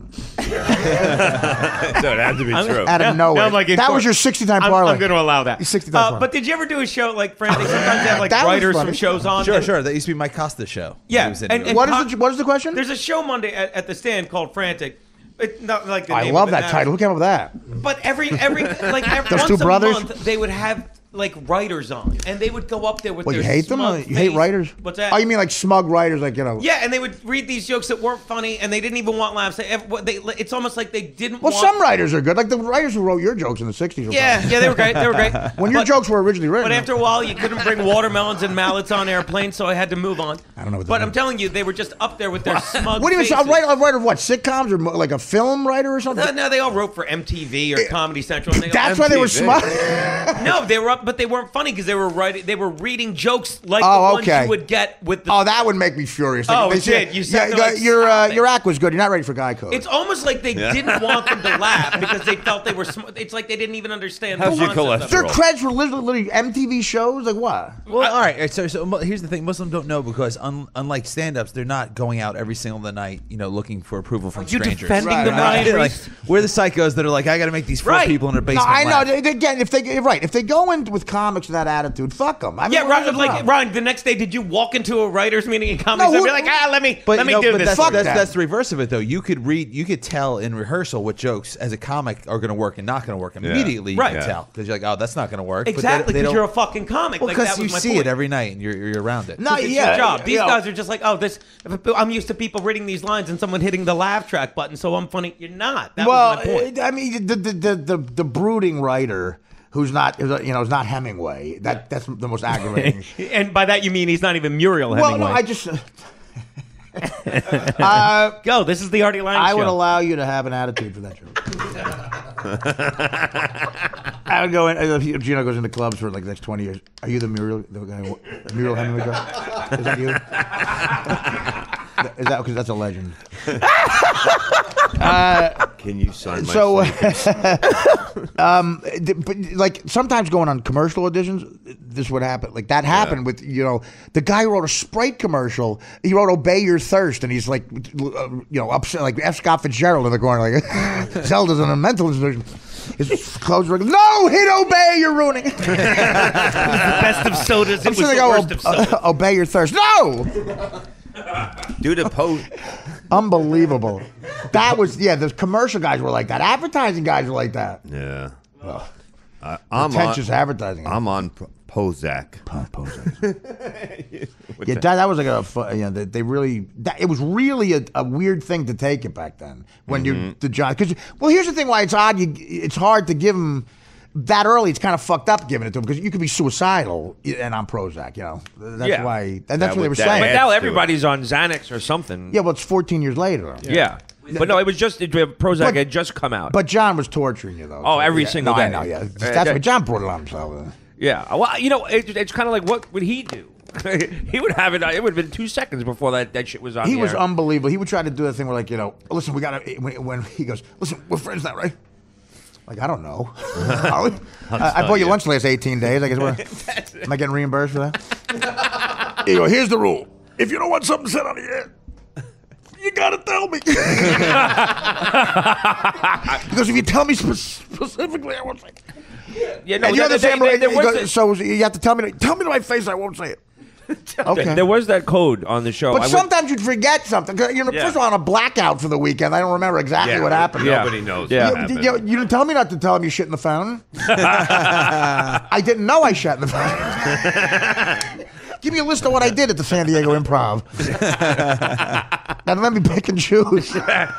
You have a plethora of things to pick and choose. John brings us again. John has I'll say because he said it on the air. The hottest chick I ever fucked on the road was in San Diego. We played this club called 4th and B with Stanhope, and me and Doug went out after. Me and Doug Stanhope drank till we were walking on the beach like it was a St. Elmo's Fire episode, just the two of us. And I met this chick who told me the chick who worked at the club. I don't know. She liked me. I was thinner back then. And I went back, and she was drunk, and we hung out till like 10 in the morning. I took her back to her place on the beach. It was like out of a movie. She was like a 9, a San Diego 9. And John sees me with her, and me and Dana weren't exclusive. We were living together. And her entire wardrobe was in my closet. And I couldn't. She was like connected. I couldn't have her know that. It was the one time I did it. That wasn't Vegas. But John just has no filter. I've gone to dinner with her. And I mean, but it was a new thing. We were dating for years. I wasn't married. And on the air, he goes, the hottest chick ever. Like, shut up. Yeah. Like, I'm going like this. What the fuck are you doing? Yeah. And so he stuttered so long, he was able to switch up and it made no sense. He goes, Artie banged the hottest piece of donut. Set of drums. I said, what did you say? He's like, chicken wings. I go, what? He goes, what? I go, yeah, I sat him with a band. He switched. He couldn't get. That's a start. But Howard knew what was going on. He gave me a fucking pass. He was stuttering so much, and in between bangs, he would go, "Fuck." Asshole. John, you needed me to say, listen, whatever you do, to your face, don't tell the story about me cheating on my girlfriend. Yeah. I forgot to put that in writing. How do you leave that out? You guys put that in your inbox. Asshole. He's in pajamas at 6:02. He was on the Tonight Show. Sorry, John. What do you call that one back? Oh, fuck. I even didn't remember that. No, it was a reference. Like, it wasn't funny the first time. I know. I remember when John was... I was listening to it. Yeah. John could give it out, but he can't. I love John, but he really, he would say the most fucked up thing about you. Like, Ed is HIV positive. Yeah. Why'd you tell Howard I stepped in dog shit? Why'd you tell him I have AIDS? I got him one morning, oh man. He was listing my menu, he thought it was like a big deal. And then, oh God, he told Howard that right after he gave me shit about my menu, and I didn't know he was good, he told Howard that he had found maggots in a thing of orange juice, Tropicana. And he was clearly just saying it for a lawsuit type of thing. And he's almost looking at the fucking camera, like pretending to throw up. Like, oh, Howard, I can't even talk about it. And I just started imitating, and Howard knew exactly what he was doing, so Howard let me fucking bash him. I'm not faking it. I wouldn't fake it for a lawsuit. Howard, could you move? What are you doing? You're an asshole. So then Howard realized exactly what he was doing. So if he liked what you were saying, Howard would go back in his chair and go, an hour. He couldn't give it to a lawyer. Like the whole thing, you wanted to send it to a lawyer. I can't even. Can I say the name of the orange? It's going to go Tropicana. Had maggots in it. Emotionally scarred. I can't even eat. It was too faggots. I've seen you eat a human toe. Yeah. And wouldn't maggots, and I might be wrong, drown? They live on like meat and food. They couldn't. They live in liquid. I know if it goes bad. Yeah, but I thought it had to be like solid food. It's not like they're fucking tadpoles, are they? John was half Puerto Rican, half Danish. I would go through his apartment. I go, did you get any of the Danish? He's a great stand-up, though. He wanted to split the money. Me and DePaulo do an hour apiece. John goes over and goes, Gary's teeth are in a wheelbarrow. Casey's a fag. Artie's fat. Here's Nick DePaulo. Did you get the check yet? So it's $10,000. Motherfucker. You see? No, he's a great guy. He is a good guy. I like him. Yeah. Going through a tough time. He's going through a tough time. Well, he got a divorce, man. Hey, so everybody gets a fucking divorce. No, not like you. When people get married, you get fucking sick of each other. You get again, you cheered that kid up with the... What did you say? I forgot. You said earlier. What kid? What's the kid I talked about? You said something awful. Oh, the kid in the wheelchair. I'd off myself. I would off. No, but I and Vinny's got the guy said to the guy, listen to the. I'll give you a free subscription. We'll talk about you. We'll give you a shout out. Sorry, I didn't know. I'm talking about him. He's a good kid. I'd off myself. No, but if I couldn't move, I'd have to. I bet if he was you, he'd off himself. No, but maybe he should. But the whole thing is that if I can't move, back that up. Yeah, I backed it up. Maybe he should. He will. Maybe what the fuck if I had to go through my life? Okay. But shut up. But the whole thing is he gets it. He gives them fucking parking. Give him a list of the problems. But you know what I mean? If I can't move and I'm just all right, we get it. He's listening. And I'm fucking drooling out of the side of my. Let's take a break. Okay. And is that the right time? An hour and two? How can he kill himself anyway? Okay, stop it. Would he drink something? All right. Now, is it going to be hard to cut out everything Gino said? Again, so I mean, I appreciate people send me that. It's Ash Wednesday. I haven't looked at my Twitter yet. 50,000 people send me that thing. It really is. That's a. Howard said to me, he goes, that's the hardest I've ever laughed in my life. And you got to, if I told him that a different, if I crowbarred that in, he wasn't in the mood for it to be a different thing. That's what you really had to learn the lay of the land there. But he was very much in that mode of like he wanted an example of it, And thank God I didn't tell it before. I remember, I go, wow. But I was kind of afraid of Anthony. Like I retell these stories. I just told the story about the story I told on the canoe story I told. Yeah. I never told that anywhere. I wanted to tell on the air, but the two kids I was afraid of those two kids. I don't want them to. They're both dead now. Were they in wheelchairs? No. Did I ever tell you the canoe story? My buddy's stealing. No. Okay. I'll tell it real quick on the podcast. These two kids. Frank and we'll call them Frank and Danny. They were fun kids. The one was an older brother. They were Sicilian. They showed up one day in like the 8th grade. I don't know, they had parents. Like, where'd you come from? The one kid sat on a bus. He was by himself, but he had those shirts from the 70s. I'm with stupid. He sat next to a retarded kid, and all these people are giving him a nasty look. And he goes, "What's the problem?" He looks over. That was the best story ever. He didn't know why it was funny. Like that's the most hilarious thing ever. So we used to go to this place, Two Guys Department Store. Had everything. It was the middle of Yuma, kind of an urban area. It had everything. It had a hiking section, and we would steal shit. There was no security back then with the tags. Yeah. We put like hammers down our pants and limp out, And he would steal stereos, this kid. And he had a fence up like Poughkeepsie. He would sell $80. It was passports for cops with the radar detector. They used to call his brother Sticky Elbow because when he hit the thing, the glass stuck to his. These were not great kids, but they were so much fun. I had to hang with. It was fun. We'd all rob. They were kleptomaniacs, though. They got high off it. So the older one, we go there, there's a big canoe on the wall of the camping section. And the kid Frank goes, the older one goes, "I'm going to take the canoe." No. I go, "Well, how are you going to?" He goes, "No, listen, who would expect the guy to take a canoe?" He goes, "I'll just wave hi to the security." He goes, "There's no way a guy took a canoe. He figured I'd pay for it." He'll help you. And I'm like, well, first of all, it's a win-win for me. If he leaves, I'm going to laugh. If he gets caught, I'm going to laugh hard. Yeah. So I go, take the canoe. I don't know. So he calmly walks over to the fucking thing. Like he has to step over like a tennis racket, and he takes the canoe off the fucking thing. I'm looking around, no one's looking at him. He puts it on top of his head, like a hat, and he just walks out the door. So me and his brother are like laughing so fucking hard, like 10 feet behind him, looking at hairspray, And he walks out the door. Security guard. Now the security guard this is the funniest part.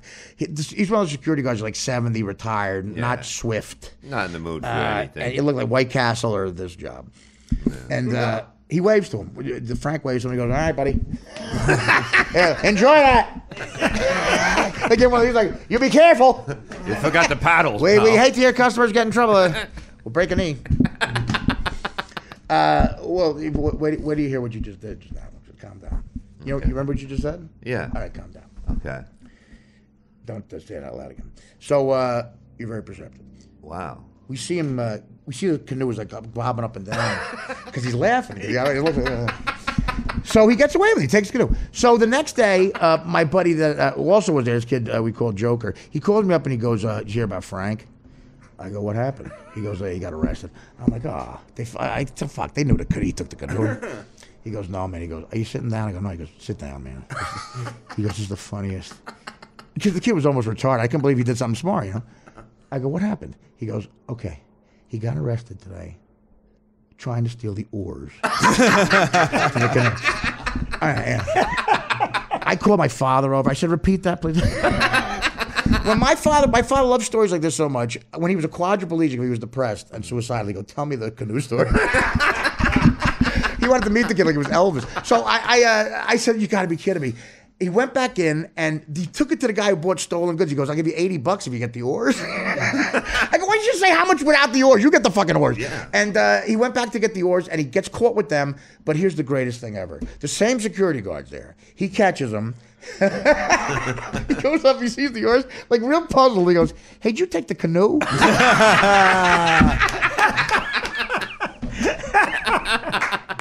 Take the canoe, leave the paddles. And Frank said, "Yeah." I said, "Frank, what the fuck did you tell me?" Because they had me. I go, "I can't prove you took it. Maybe you just need oars." They only had you for paddles. He goes, "How long would a guy just need oars?"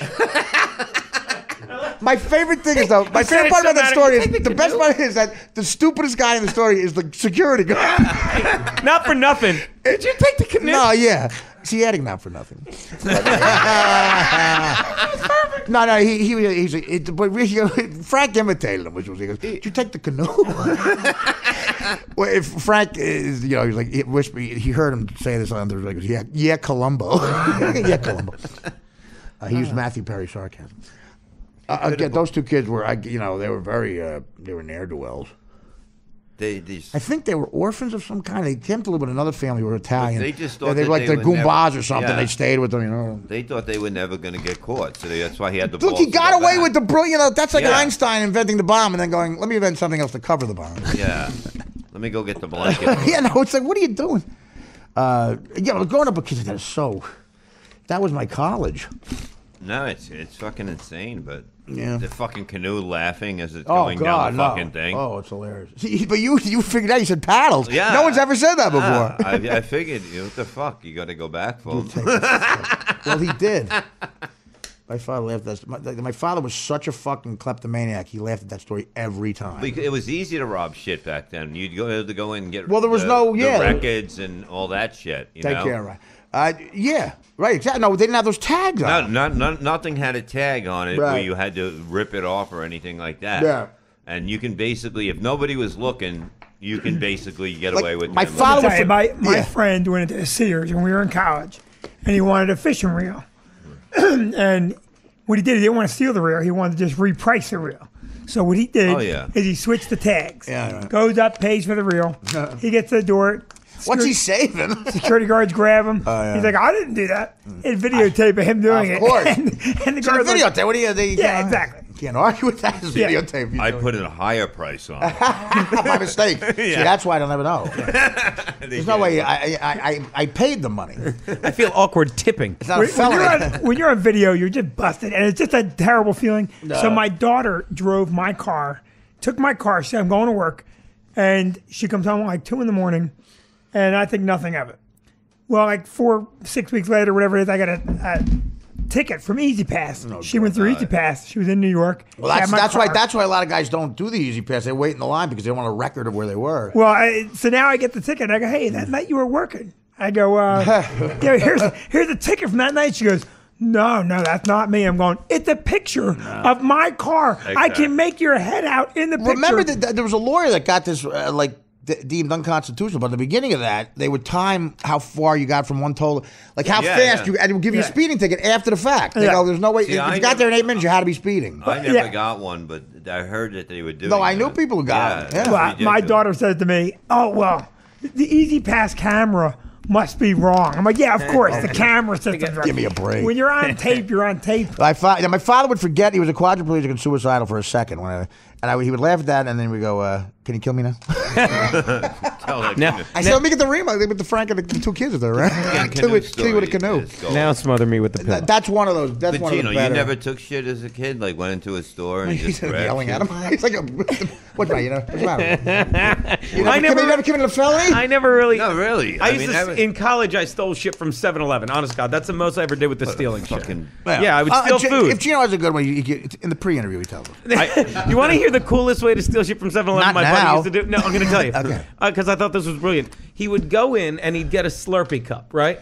And he'd take a Ben & Jerry's pint, Right. put it in the Slurpee cup, fill it with Slurpee, and walk out. So it's kind of like the fishing reel thing. So he'd pay for 99 cents or a Slurpee, but he'd get a $5 thing of ice cream that was kept cold while you're eating the fucking Slurpee. Well, that's a take. I think that's brilliant. Holy shit, I would have retired after that. Dan, could you edit it where he tells that story first? I think that's a great story. That's a great stealing story. It's not the canoe. You can go. No, the canoe's fantastic. I'm saying, the canoe's you didn't say I top want the canoe to close. I'm sorry. You didn't say top the canoe though. Yeah, but you didn't. But that come wouldn't have close topped to it. that wouldn't have topped anything. You don't think that's a good move though? Honestly, I didn't hear it. Dude, that's 79 cents. Oh, your face is great. I haven't heard anything you said. You know what your pint of Ben & Jerry's is? Since I said Gino's here, I haven't heard anything Gino. My high school wrestling team, we used to steal everything. Fuck, he's We're out of time. We're out of What time. would you steal? We would steal other teams like Walkmans and shit. But one felony. time, Walkmans. but no, one time we broke in and we it was like the Broke champion. into what? The trophy case in another school, and we robbed the 1954 basketball championship, the one that everybody signed. Boy, what'd you get for that? No, my coach would encourage. My coach would encourage us to steal shit. He goes, Oh, we need new mat tape. His name was his coach's name was Gil. That sounds like one of those kids. We'd steal other teams like their warm up suits and shit like that. Just that was God, more like a trophy. like a mob guy. Football helmets, pads. But that's stealing. Well, yeah. No, yeah. Well, That's a victim. A crime with a victim. How bad was your team? You had to do that. Let's take a break because I'd rather do rather than hear another story from Peter. I'd rather do anything else. You put the ice cream in the Slurpee. No, but first you got to see Oh, me I in can't Atlantic plug City. your plugs. You don't want just the plug. You can do them later. You know we're not on live. We can Where put is it anywhere. Is that by the Atlantic Ocean? If you did this at the end, we could edit it somewhere. Go ahead. No, I'm Put it in the middle of the Slurpee. It's natural. This is how you got in trouble on Stern. Fuck him. February. Well, I mean, that was an hour. That threatened his life. Is that a piece of paper you're reading? Oh yeah. I fucking wrote it down. At least I know I'm working. You fuck. Let me read your plugs. No, I wrote the wrong day. February 12th to the 14th, Atlantic City, Hideaway Comedy Club, Hideaway. You're not doing anything for Valentine's Day? AC.com. I'm there on the 14th. I'm there at What Valentine's casino is in the Day. Hideaway at? It's the 18th straight Valentine's Day. It's really getting well. Here's the one that Artie loves. I had to get this one. Friday, April 8th, 9 p.m. Me and Artie are going to be at the Radisson. We are? Lackawanna Radisson. Station You Hotel. lost That's where I'm going to kill myself. Yeah, you lost the bet there. For the Warrior in Point Scranton. thing. In Scranton, right? Doing a free I gig. think it's near Scranton. Is it 2 shows? We can add one if you want. No, I don't want to add it. No, we could. I'll add it. No. Artie said add it. If it's I'll add let it. me tell you, if it's 2 shows at the Radisson Scranton, I will kill myself. No, I would never do that to you. You're gonna have constant check. I will. It's a constant There's a check my 7-Eleven there. Here's what you do in between gigs, Artie. You go in. You get the tell you. Slurpee. Listen I to wouldn't. me. Listen to me. I would never do that. Literally So not you're sure. doing- I you're can't doing be near the anything Warrior sharp. thing? I can't be near anything sharp. That's why I'll be near you. Okay. All right, we'll do it. We're doing I can a show in open. Buffalo. You'll be safe. What? You know what? Why Listen. don't we do the bait and switch? Why don't you just say it to me and then Gino at the last minute comes. And then you just explain it. Guess what? These are for sick people. Please. I'm sorry. Please. These They've are- suffered. What do they do? Bob tells me I want to do a gig. Well, The first gig is like 2 feet from my house in Spring. Then he goes, and I agree to the gig. I think it's in the same place, like a minute from here. And then he plugs it on the air. I'm Erie, committed. Pennsylvania. I'm No, committed to it. but- We're going to be in Scranton. it's- What? What are we going to? What are we doing? It's basically 10 more minutes Yeah, of that course. way. It's 10 more minutes after you get off the In a flight. private jet. Who are you giving the money to? Is Where it we the leaving from Warrior? Peterborough? Warrior Point. Not Okay, okay, not They the should other just one. off themselves.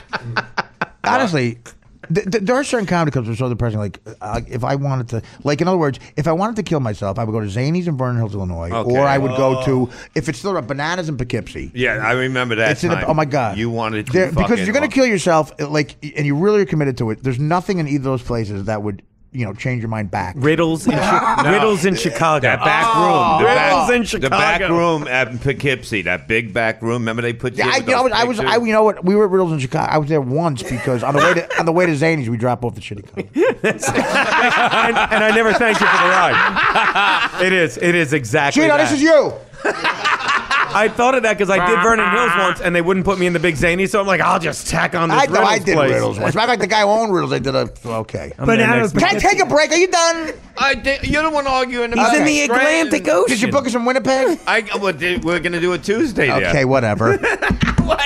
A Tuesday.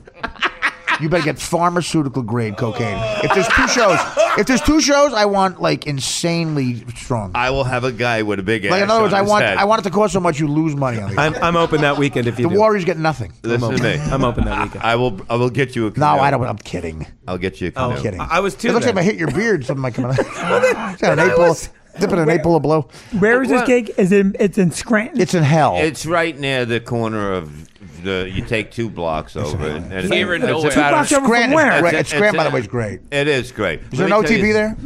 It's a converted train station, and it's the only like formal hotel. All right, well, let's not get into like Here in Scranton. Hoboken? It's very classy. Scranton. That's what Rick he said. Steves. Scranton. It's That's big not 2 time. blocks I think Rick over. Steves did an episode on the train Dan is station. dying. Dan's dying for people asking my nose. Scranton. Listen to me. If you want to come to the I'm not telling Hideaway anybody. this weekend, I don't we want can to come do at that. all. I don't. Look, Hideaway. I'm not a woman. Okay. Look, All right. I'm sorry. Well, let's just Gino. can I- Gino I- started this. Is I the just wanna say- Hideaway in a casino? It's not. It's going to be. All right. You're embarrassing me in front of a Grillo. Do I? You're embarrassing me in front of Grillo. I love Grillo. I do love Grillo. You can come anytime, man. I'm telling you. I love your face. Well, be careful what you ask I for. love it. I know you come in. I mean, you can't But he sleep needs there. to get a divorce. Do you need a place to stay? No, I have a place. What's happening with the fuck? I know. What's happening with the fucking? Isn't it depressing? Like, do you ever look over and like think the ghosts of Ganji and other people are there that moved on? No, I got a roommate. I found her at church. She's really How hot. old is she? She's You have a 27. hot chick roommate who's 27. Yeah. The beginning of life, hope. Yeah, no, there's no hope there. Did no, she ever look at you and go? No, she's very pretty girl. That's what I want to avoid. Hey, I found a card that says Gill on it. Yeah. What, should I go there? Gilwell. You went to the Gilwell one time. I'll go with the Gill all day. Yeah, I know you will. The That's, Gill why, one. that's why you're great. Let's take a break, and I tell you, that was very emotional listening to the Ash Wednesday here in Howard talk. I feel like it just happened. It's so crystal clear. I don't remember. I he barely left, remember though. doing that. I don't remember that. And that was a story. good day. No, I'm saying you know it's like that happened. Like that's in the ether. And like it's on that exists on YouTube. There's like 14,000 hours of that shit. Like, I still look at old clips and I go, I'm like, That must be so disappointing. Yeah, I'm like, I met Roger Daltrey. Like, I don't even remember half the things you're I'm running sure he around. remembers you though. Yeah. I met Grillo. He's doing a podcast. I met Grillo. somewhere. Hey, did we make Grillo? Daltrey's. We'll go to the break with this. Daltrey had the greatest line about.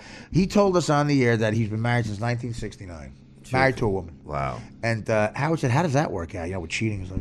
He goes, "You don't cheat on her?" And he goes, he takes a pause. He goes, "Well, you know if he should say it." He goes, "Well, he says, fuck it." He goes, "Howard, in around 1973, I sat my wife down and I said, listen, honey, I'm the lead singer of The Who." Yeah, exactly. That's all you got to say. Period. Howard could not stop laughing. The best stuff was during the commercials, man. I can't. Chris Rock about his wife. I can't say it. Yeah. Going through a divorce. Wait, what did he say during commercial? I'm not going to think that. He said very funny stuff about his wife that he's not divorcing. Cut that out. Make it Gino's wife. What? What? Make it bodily. What? I'll tell you off the air. Let's take a break. Let's take a break. Girl, I'm We'll be glad you came, buddy. Ash Wednesday. Oh my God. Thanks for requesting the big ash and making me depressed. See you in Scranton. I was in the bedroom an hour and a half later. I said, Dan, could you announce me? He looked back for a second. I was just, ladies and gentlemen, can I have your Where did you get the voiceover from Buffer? That's awesome. Buffer? Well, I 2 years in a row on Howard. I played basketball against a chick and in Vegas. And I remember that. Kicked Sure. ass on that too. I proved such a point on the air one day. That was amazing. I just said out of nowhere, this is the beauty of Howard.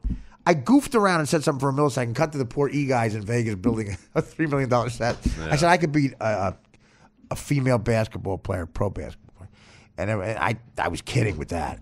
But I got into it, and as a joke, I kept trying to piss people off, and Robin chimed in. He goes, "Well, we're going to Vegas. What if we set up a basketball court out there? Would you play a chick?" And I said, "Sure." Yeah. And now I'm going, I don't know, if he spends his money and I'm hungover, there's no way I'm not drinking the night before. Oh, you were fucking up. We were out all night. Yeah. But so I again, God was shining on me this day. I go there and I see the basketball court. They get the captain of the female Penn State basketball team that just went to the Final Four. She had legs like this. Yeah. And oh my God. Now, are you going to tell the story where you played her or fucked her? Well, I did both in one. I was afraid I was going to fuck Howard. So Howard, they spent all this money, and the guys are building. Goes, why the fuck did you say that? I talked for 3 seconds. It was 4 days of work. I go, you getting overtime, right? He goes, no. I just see on the contract. Motherfucker. It's got the page, like, She showed up with because you said something stupid. We're here 4 days. Yeah. She showed up at like the basketball, like the She was suits practicing on on the elliptical, but she was in bed at 9 o'clock. I did. I'm not even exaggerating. I did 41 shots of tequila. Yeah, I stayed up all night. all I stayed up all night. night. I mean, my nose fell into cocaine. Stripper shoved cocaine. Hate that. I'm gonna say I took 9 hits of ecstasy. At least that's what the black biker told me it was. No, it was I was in a bad way then, and Bob was not helpful. Well, hard to believe. I don't remember the third hour of the radio show. Okay, I look at it, I go, Howard goes, you better make this bit good. I'm like, oh my God, I had a good outside shot 17 years ago. Yeah. I said I was fucking around. But I know I have a good outside shot. I got hand-eye coordination. There's wind. Sam Simon goes, this is going to be terrible. She's going to kill you. She's doing squat thrusts. Yeah. 5,000 people around the fucking basketball court. Nuts. Again, you can Google it. This is one of my proudest moments. That's on YouTube. I watched it. I'm like, I got the Munson shirt on. I'm thinner. I'm taking drinks from the crowd. They're cheering my name. She comes out, and she looks like, it's like out of a movie. She's an Adonis, and she could shoot. Again, man, there's no reason that, God let me have this moment. I hit the first 7 shots. Fadeaway jumpers like this.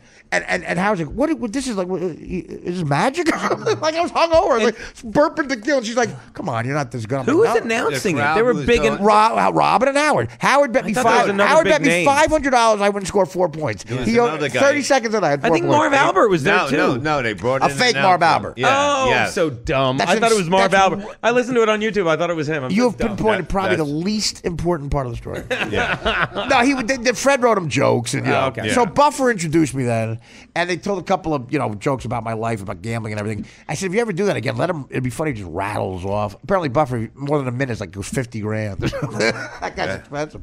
If he says let's get ready to fucking rumble, it's $50,000. I've heard that. Unbelievable.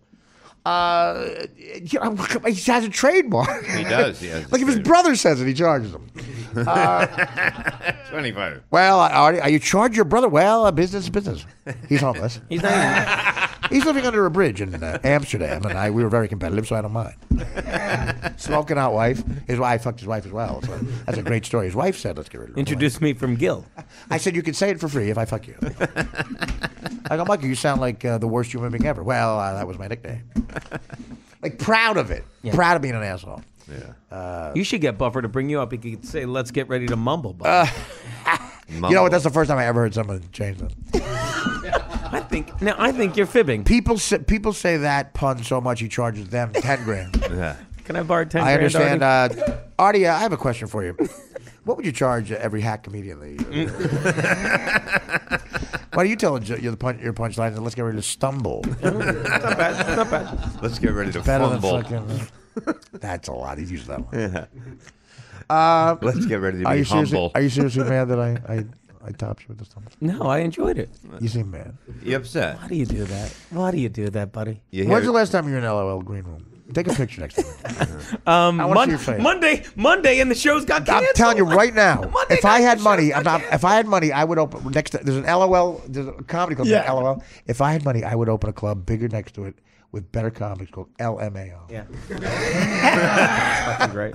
I got a great story. They got the Barkers in the city, and they give out the bar. Yeah, I know. They're so aggravating. So I'm walking. You mean the female comics, the dog? Well, I'm walking. I just want 5 minutes. And a guy from LOL Comedy Club is like, "Hey, you want tickets to LOL?" I go, "How do you get there?" And they get all the names. It's like, we got Ray Romano. They lie. Ray Romano. Oh, the names they show you. It's a blatant link. Oh, I got it. It's unreal. We got Romano cheese. Louis C.K. They've said before, like I'll go up to close the show. They'll be like, "Are you last?" I'm like, "Yeah." They're like, "Louis C." I'm like, "Well, then." Louis C.K. Let me tell you, I'm in there, and they're saying all these names. We said everyone loves Gino. And I've never.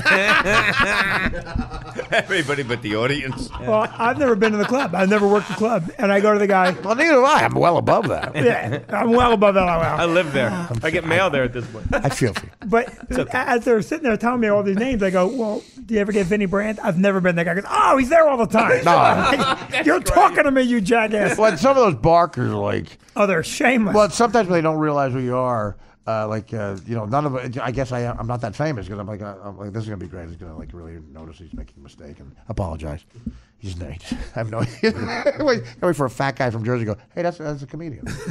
You do comedy?" Forget it. You have Gina Visconti there? Oh, no, absolutely What's your name? not. Shang. I'm Shang. It's 2 Shang busts in 1 week. He's one of my favorite guys to go to. We never have Gino here. So what were we talking about?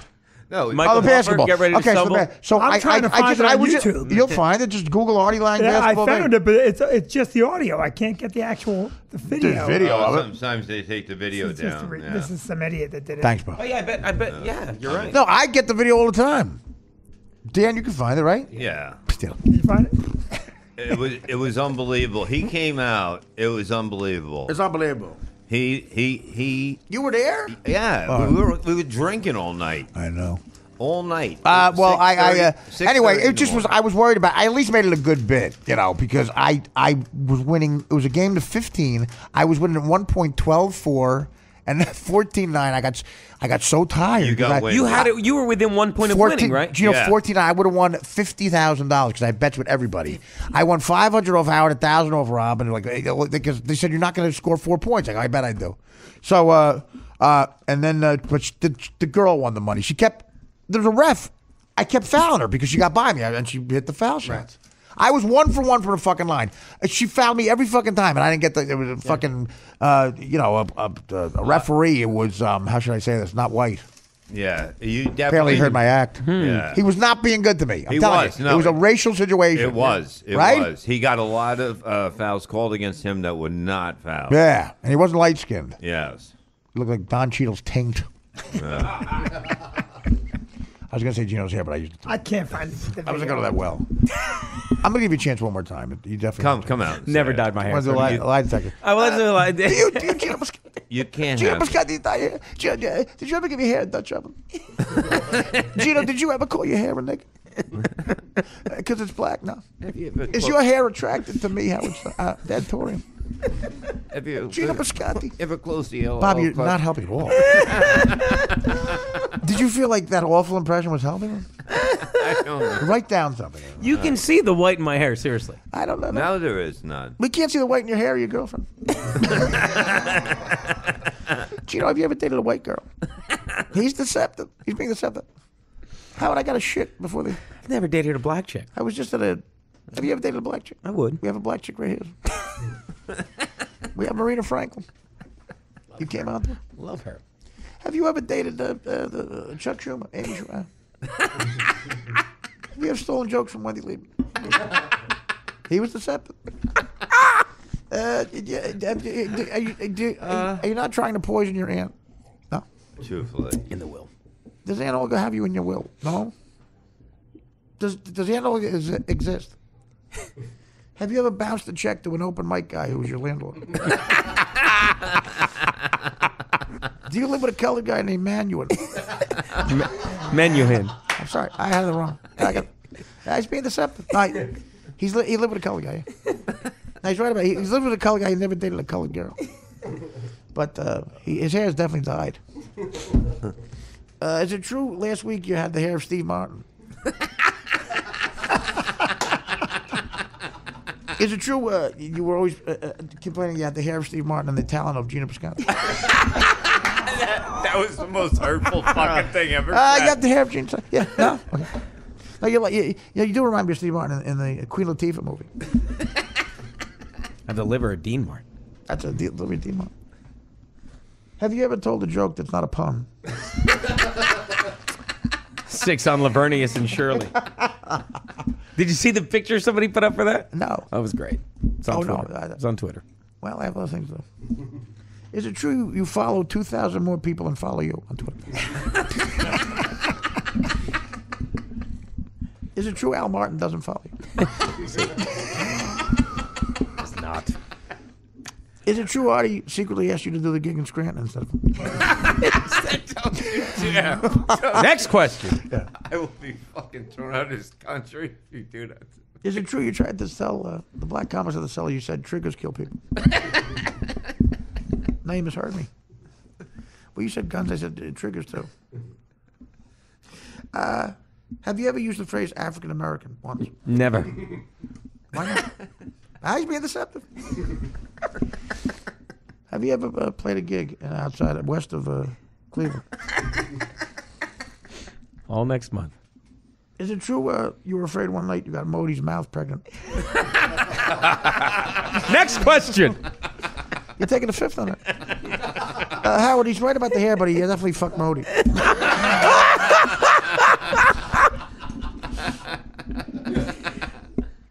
Is it true you tell the joke, I have to go outside to pay attention?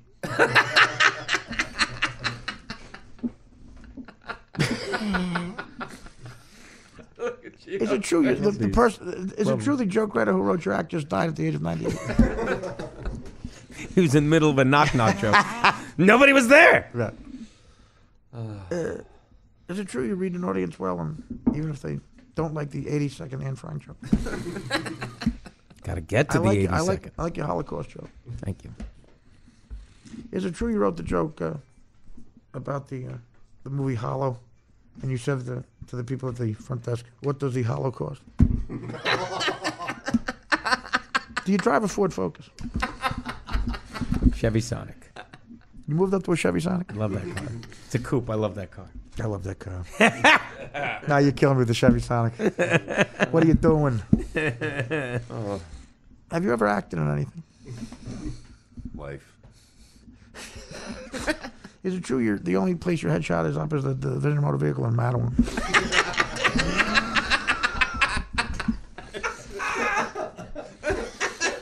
Mattawan. Are you still mad at Artie for saying you're going to open for him at Uncle Vinny's and it was really a cook job? It's another place I'm banned. Way to go. Is it true you changed your name to Al Dente? Al Dente. Because it'll get you more. No? He's deceptive. One day, this is a true story. One day, Ed Torian came in, and this is what Howard, I got to shit. Playmates are waiting. Yeah, I know. I really got to go in. He was such a nice guy. Yeah, I love that. Listen, I have affection for that guy. Yeah. Because I started doing it came out. Howard started doing that impression, and I'm good. I'm not a good impressionist, but I got like if it's a gravelly voice, I can get in the neighborhood. Yeah. So again, it made Howard giggle. He was like, "That's perfect," because it sounds crazy. And he was one of the guys. He loved the impression. He loved he made him more famous because it did. Yeah. And he goes, I take it as a flattering thing. I go to a lot of people. He goes, "You're the only person. You and my wife." But I fell in love with him the first time because the first apprentice, there was Amoruso, the black chick, and there was a rumor she accused the Italian girl of calling her, the N-word. Nigger. For those of you storing at home. We're on the podcast. By the way, flipping not getting it. I told a story that had the N-word in it, and I said N-word once to set up the fact that, the story, I'm not doing it out of nowhere because the story was funnier if you say the whole word. But it's repetitive if you don't. So a guy complained that I wasn't saying the N-word, the whole thing. Like, hey, I paying. Say nigga. So I did he literally say I'm paying for that? I'm paying. Goes, yeah. But yours favorite. Oh my God. I'm number one. I was telling this thing about, again, sometimes, here's why I wanted this to be uncensored. I said, if there's an offensive word that you have to say to make the story funnier, that's what I want to do here. You can't do that in Sirius anymore. No. So it's context. I can do that here. This kid was bitching that the other way. You're not saying it enough. If you don't say the full word, I'm canceling. This kid actually said, if you don't say... So Flippin defends me. He sits there. Flippin is, like apparently a skinhead and an angry guy. And here's how he defends me. My defense was going to be, no, it makes the joke funnier because it's more shocking. Yeah. Flippin goes, hey, we say it enough. I said, Flippin, my goal was not to say that word. That's how I said, Jesus. Giving a whole new meaning to the word quota. He goes, you're not getting it. Number one nigger rated. Yeah. He goes, well, what are we pussies now? No. What are we? I said, you think I got a podcast to say the N-word? Yeah. My Aunt Millie thinks so. I thought that's why I was on. Well, that's why you're here. Just making sure we know. No, at some point on Howard, again, when I first got there, as late as 2001, as long as Amir Gilbert did a redneck accent and did that character, there's nothing we couldn't say. At some point, about 4 years into it, he didn't even want that because he was afraid, times were changing. And he's perceptive. Like, he's a chameleon. He changes with the times. So me and Gilbert during the news, we're doing the redneck voice every other word. I mean, it was crazy. And we're laughing. The audience liked it. Robin thought it was funny. So, he finally said to me and Gilbert, you have to stop. No more N-word. No more. Like, scolding us. and we couldn't look at each other during the news. We go, okay, fine. My hand to God, Robin. I don't know if she did this on purpose, but it's funny because she did. No more. Okay, we won't say anymore. Robin, what's the next story? Spike Lee has a new movie. Okay. You hear that, and then all you hear is Gilbert go, Howard, we're either going to be able to say the N-word or stay completely quiet. Anyway, it's so funny the kid wanted more of them. I love that we say it enough. Wait, come on, we say it. That doesn't help the argument. And then I say, no, that's not. What are you, a pussy? Why don't you just move in with that guy? Well, you brought up, Flippin' I love. He's got a great sense of humor. I think he's a funny kid. He's got all the tech. But he's a 30-year-old Met Giant fan, obsessed about the Met and Giants, to the point where they contacted him on Twitter. You got to stop. Remember how violently angry he got with me when I said that was a legal slide? When Utley took it out, fuck you. You never even played baseball. It's unreal. You don't know anything about it in the neighborhood. He's one of those guys on Twitter. Yeah, he's one of those guys that talks like that on Twitter. And don't get me wrong, we're great friends. It's like, that's how crazy he gets about the Mets. It's unreal. He was flipping about the Mets. There was the second game in a season. Wait, is that a nickname? Is Flippin' a nickname? No, that's his real name. That's his name. It's a fitting name. I thought you said he's flipping. It's a legit question. No, but the second game of the year, he's fucking flipping out. Yeah, there's 160 left. Calm down. Yeah, and I'm like, who the fuck even watches? In other words, I'm like that with the Phillies. Though. He seems like a normal kid that a chick might like, but he's so obsessive. He's never went abroad. Neither is Danny. But chocolatier. Chocolatier. By the way, I wrote a parody, Chocolatiers, on my pillow. So I said, come over for the Super Bowl. He's 30 years old. He's a big football fan. And I go, where's the Flippin'? He goes, he's not coming. I go, why? He goes, he fell asleep on his mother's couch. They can't get happening. I go, I want to take you out and show you life. Grillo's married, right? Yeah, sort of. He's a typical Met fan. They all go with their orange socks that they wear and the bleachers with the retard hair on their beard. You know what I'm talking about. I feel Yankee fans are more hip than Met fans. The low-level Met fan is not as hip as Yankee fans. Grill, your thoughts. I think you're 100% correct, sir. Thank you. That's your thoughts. You know what I'm talking about? Those nerd Met fans from Flushing. Do you listening? Yeah. The Fegs. I'm listening to everything you say. You don't say that. I mean, come on. Make my potato. Completely inappropriate. Sorry. But I remember as a fan, that's 6 years before I got it. I laughing when you had to make the potato. It was very funny. Howard knew it was funny. You were like, you were going, I don't know. I thought I cut it the right. But what did you measure it? I would not trust any of these fucks. No, but it was funny. I was actually in Rolling Stone because of it. All right, you know what? No one cares. No, what happened? No, they did it. John was on it, right? I got in because they did something on the interns, and that was the. Well, let's talk about this. How you found out he dedicated his second book to you? Oh, that was I had a weird dream like 2 days before the book came out. Wait, go around the table. Should I let him tell the story? Yeah, I'm curious. Go ahead. I was. I had a weird. Mackenzie. This is a funny. You remember? Do you remember? I don't know if you guys listen as much. I was a fanatic with it, but he called him in. Howard writes the second book. It's written.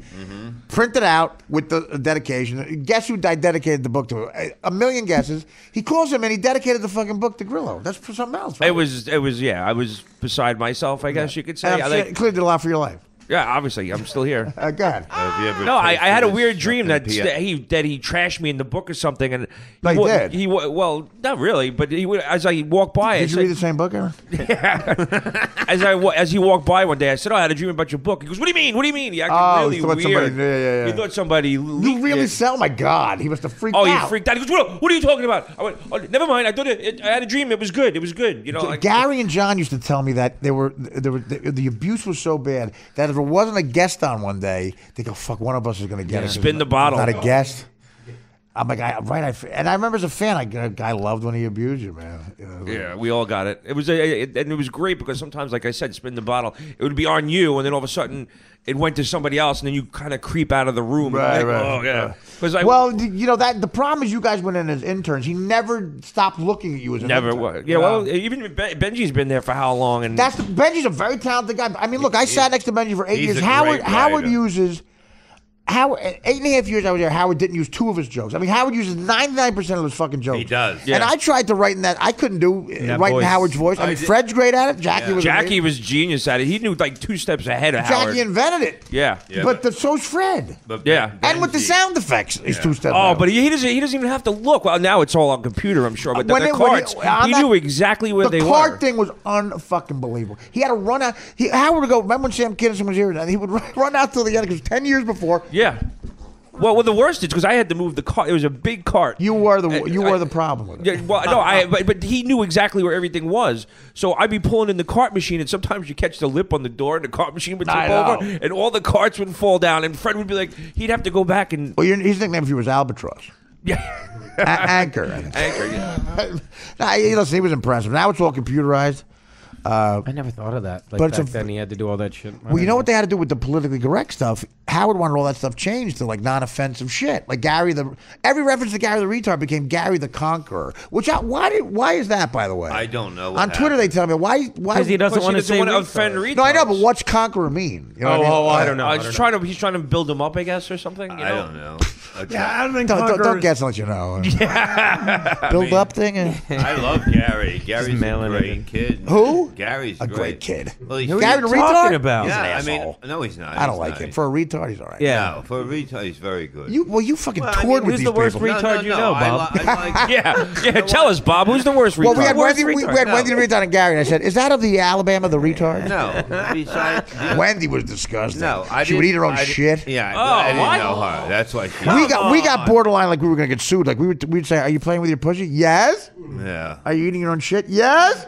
Oh. Is there shit in your pussy here? Yes. Oh man. Good Lord. Would you fuck is your mother there? Yes. I'm like, what can't? Is it illegal to? She was 40 years old. But. Yeah, but the whole thing is that like Gary had loved life. You know what I mean? He's still he's retarded. Of course he does. I know. No, you know what I mean. But he really. No, I don't know what you mean. I'm kind of curious too. What you mean? By the way, Trump says we're going to make America great again. Yeah. Your version of that is, you know what I mean. You got to work on it. You say it every 2 Know seconds. what I'm saying. That too. Know what I'm saying. Truthfully. Yeah, and the weird thing is no one ever does know. No one ever knows. And truthfully, no one thinks you're lying to begin with. Truthfully. If people really answered that question. No, but that's my way. Do you really want to know if I know what you're saying? I say that. Am you know what I mean? Or it's rhetorical. I don't know why I say it. I don't know why. Matter of fact, no one in the room knows what you mean or what you're saying. Right now, Gary the retard is like, Bob is my favorite Well, retard. no, it's a stack like a street, you know what I mean? It's like, That's how I grew up. We talk like that. Yeah, I know. Bob, what was the zip code? What? This is you. You grew up with retards? You trying to book a date with me. Here's the conversation. Ready? Here's the conversation. You got any Tuesdays? Know what I'm saying? You got any Tuesday? Because you know what I'm saying? Because me and Artie and you know Jim. What I'm saying. And it's no. It's on the up and up. He does book stuff. He does book stuff all the time. He's amazing. He said this to me about the Warrior Project. He goes, know what I'm saying? This is you on the Warrior Project. He's very sensitive. He goes, I am. We're going to Scranton. This is on the Warrior Project. They're on the up and up because know what I'm saying? Because I talked to the guy. Know what I'm saying? Know what I'm saying? This motherfucker's looking up the wounded warrior. Of course. Oh, okay. You don't worry about it. Wait, Bob. I looked it up. Know what I'm saying? This better be fucking legit too, because I'm involved with it. It is legit. You know what? Can you wound a couple extra warriors just to be safe? That's another one of his. Artie, listen to me. Listen to me. Listen to me. He says the word listen. Listen to me. Listen. I'm telling you, it's gonna be huge. 90%, motherfucker. We open our fucking books. Everyone's gonna have to be. Bob, wait. Bob, when's the last time you opened a book? Bob, this is important. Open my book. I'm gonna open a book and smash it into your fucking. Obviously, Bob's like, I'm gonna open my books. Here's Mr. Pine's Purple House. Bob, listen to me. Know what I'm saying? I opened the Bible when I'll explain it. When the hotel room when I got my Coke out of it. I used to keep my Coke. You kept Coke in the Bible? Yeah. Yeah, I know. It's all the time too. Yeah. The Corinthians. The Gospels. I used to do cocoa for Genesis. Yeah, no, really. So I basically. God, I hope God doesn't exist. Yeah. Right across. How about you had to scrape it out of the B? Right across Deuteronomy. You had a very good book. You ran out of Coke later. You're scraping it out of the L.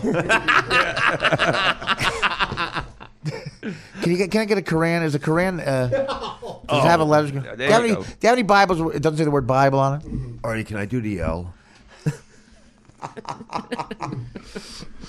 Those are the days. Terrible. I did coke with your headshot all the time. Remember I asked you for a headshot all the time? I didn't want it for the show. I know. Got any headshots? We were a mess. Hey. We were a mess. It was a time. I know. Beetlejuice told me. Yeah, you know. When the retarded black one-tooth monosymphatic midget who's drunk tells you you're a mess, that's a fucking wake-up call. Yeah. Who lives with an 8-foot Irish guy. He died, by the way. You know, the Irish guy who took care of Beetlejuice, the big guy. He was on the fights and stuff. I liked Rooney. He was good to me, no, but Bobby takes. Bobby's a good kid. Yeah, yeah. Former of a tough. They were tough motherfuckers, man. Yeah. Oh my God. And I don't know what. I don't know. I haven't talked to Beetle. I love Beetle, but Did you ever really talk to Beetle? Did you actually? No, I did. He talked at Beetle. He just said the sentence. I haven't talked to Beetle. I haven't talked to him. You haven't talked to anybody. I haven't talked but towards the whole him. thing is that when he was with me, you can ask my wife. He was normal. We First treated of all, him. maybe normal. it's why your wife's leaving you. No. Normal with a capital W. When he am I lived- right? White honey. You mean when the black midget? Normal Shit with a all over capital himself. U. He always shit himself. No, but I made him. Why did you stop do him. that to yourself? First of all, it was so No, terrible. no, he you know, didn't. you brought Beetlejuice. You took care of me. Shits in your bathtub. Shuli would tell me he shit in my bathtub. I think you got in the fucking bathtub. You disgusting animal. No, he did not shit in my bathtub. He shit in Shuli's bathtub. Well, that's all right. But the whole thing is, when he was Shit his around pants. me, Did he make I would teach him. I would say, Beetle, let's go to bed. You would teach. Well, that's why he talks like that. Yeah. This is how you Learning wipe, from the best. Yeah, this is how you wipe your ass. He talked like Lawrence Olivier. No, but I'm saying he would watch. Listen to me. You know what I mean? No. You know what I'm saying? Vinny, you got Tuesdays? Vinny, you got Tuesdays? My neighbor said. Vinny, you got Tuesdays? There's a You know black. what I'm saying? You know what I'm saying? Vinny. He used to walk around my neighborhood like 4:30 in the morning, and And you get shot? No, because they knew who he was, but there's a, Wait a minute. There's a They black. wouldn't get him. Oh, black cat. Oh, I'm sorry. No, there's a You're black. joke. No, there's a black. I stepped on it. No, there's a black can saying. opener walking around. Wait a because he minute. has I tooth. paused Keep for stepping. can opener? Oh, Keep come on, stepping, what have I Artie. done? Keep I thought you stepping. said cat. No. The co was can opener? He would tell people that was He his wouldn't tell house. them anything. No, he knew how He to would talk tell to people people. No, he didn't. You don't understand. He would At tell the people end, what house. that my house was his. That he let us live And they there. called up and go, next time, Bob, I hate to break this to you, black midget's fucking your wife. And he wants you That's out of his my house. house. He wants you out of his house. That's my house. No, Cut the Bob in pajamas. He was very normal around me. Bob, you just said With he a was capital very H. normal. Define But wait a minute, just normal. stop. Yeah. You just said For Beetlejuice was very somebody, normal. where he didn't say was at normal. a certain point, Bob, this he is changed really a bad- lot. Nobody normal walks around the neighborhood at 4 o'clock in the He's a morning. fucking He didn't retarded know black what time midget. it was. Huh? He didn't know what time it is. Because he's a retarded black midget. But he's normal, but he Oh, wait doesn't a know minute. what time it is. It doesn't matter, black. I don't even know what time it is. I know. Time to Explains a stop lot. telling this story. No kidding. You know what time Bob, it is. listen You to know me. what I mean? Listen to me. Know what I'm saying? Know what I'm saying, Bob? Okay. Okay. Hey, that's what I said. Fuck you and your orange shoes. Do you still I talk to gotta go Beetle? pay the No, I haven't LIE talked after to him. this. Why don't you talk to him? Because he that was buys a good. phone he buys a new phone every week. This was supposed to be a quick goodbye. No. Is that No. dog hair on your fucking shirt? What is Bro, on I just got back from Vegas. Yeah, it's dog What, hair. everyone has hair on the front. What is it, No. Dean Martin's hair? What do you mean, Vegas? I just woke up. I was just stuck. woke up. I was on Spirit. There was something fucking weird. You were on what? What drug? Spirit Airlines. The fucking thing doesn't even go in the air. I'm having my 8-month-old double dog. Yeah. No, you're not. Are you sure you're not drinking again? You don't that drink. I'm not drinking. Are you sure? You're not drinking? I never drank. You fucking Yeah, died. that He takes 82 Xanax. I think he's fucking sober. I did not drink last night. I'm one You're for drunk one. all the I fucking am Bob, drunk how a old lot. are you? Wait, did you call page 6? 53. You're 53? I should have at And this I look point. I gotta damn stop. fucking dude. good. Fuck. I can Know what I'm saying? Holy shit! You Already. can't eat that. Oh, my God. Paint the picture of he tries to eat. Oh no! There goes his left foot. I'm calling Nurse Ratchet right now. The gorilla was sitting on that one. Juicy fruit. I feel bad because I got you all that crap for the green room. I didn't realize. Yeah, okay, thanks, man. you Gonna were- read it's on Wikipedia. First thing, diabetic. It's called a gateway gig. First thing on my IMDb. Yeah, oh my God, the green room. First of all, Yeah. when did you buy that shit? That day? What, the stuff that you're eating? Did Shang bring that to us? 3. Did Nick Cannon? First of all, you had to change those pictures on the fucking Nick green room. Cannon. I know. We know you discovered Julian. He's very good. Well, we don't put. Do you still deal with Julian? Julian McCullough? Yeah. I talked to him today. He's got a kid Is now, you right? manage God him or bless him. something? Julian's doing well. Do I manage him? He's a great kid. No, never managed him. He's doing Everyone it. said you manage him. No, No, he started there at the club. I remember. Julian started the club. Julian would do the club. Yeah. So what happened to him? What's he doing now? He's out in L.A. He's got a new podcast called Julian Loves Music. Wait, so you just said he's doing well? Yeah, he's doing well. But Julian...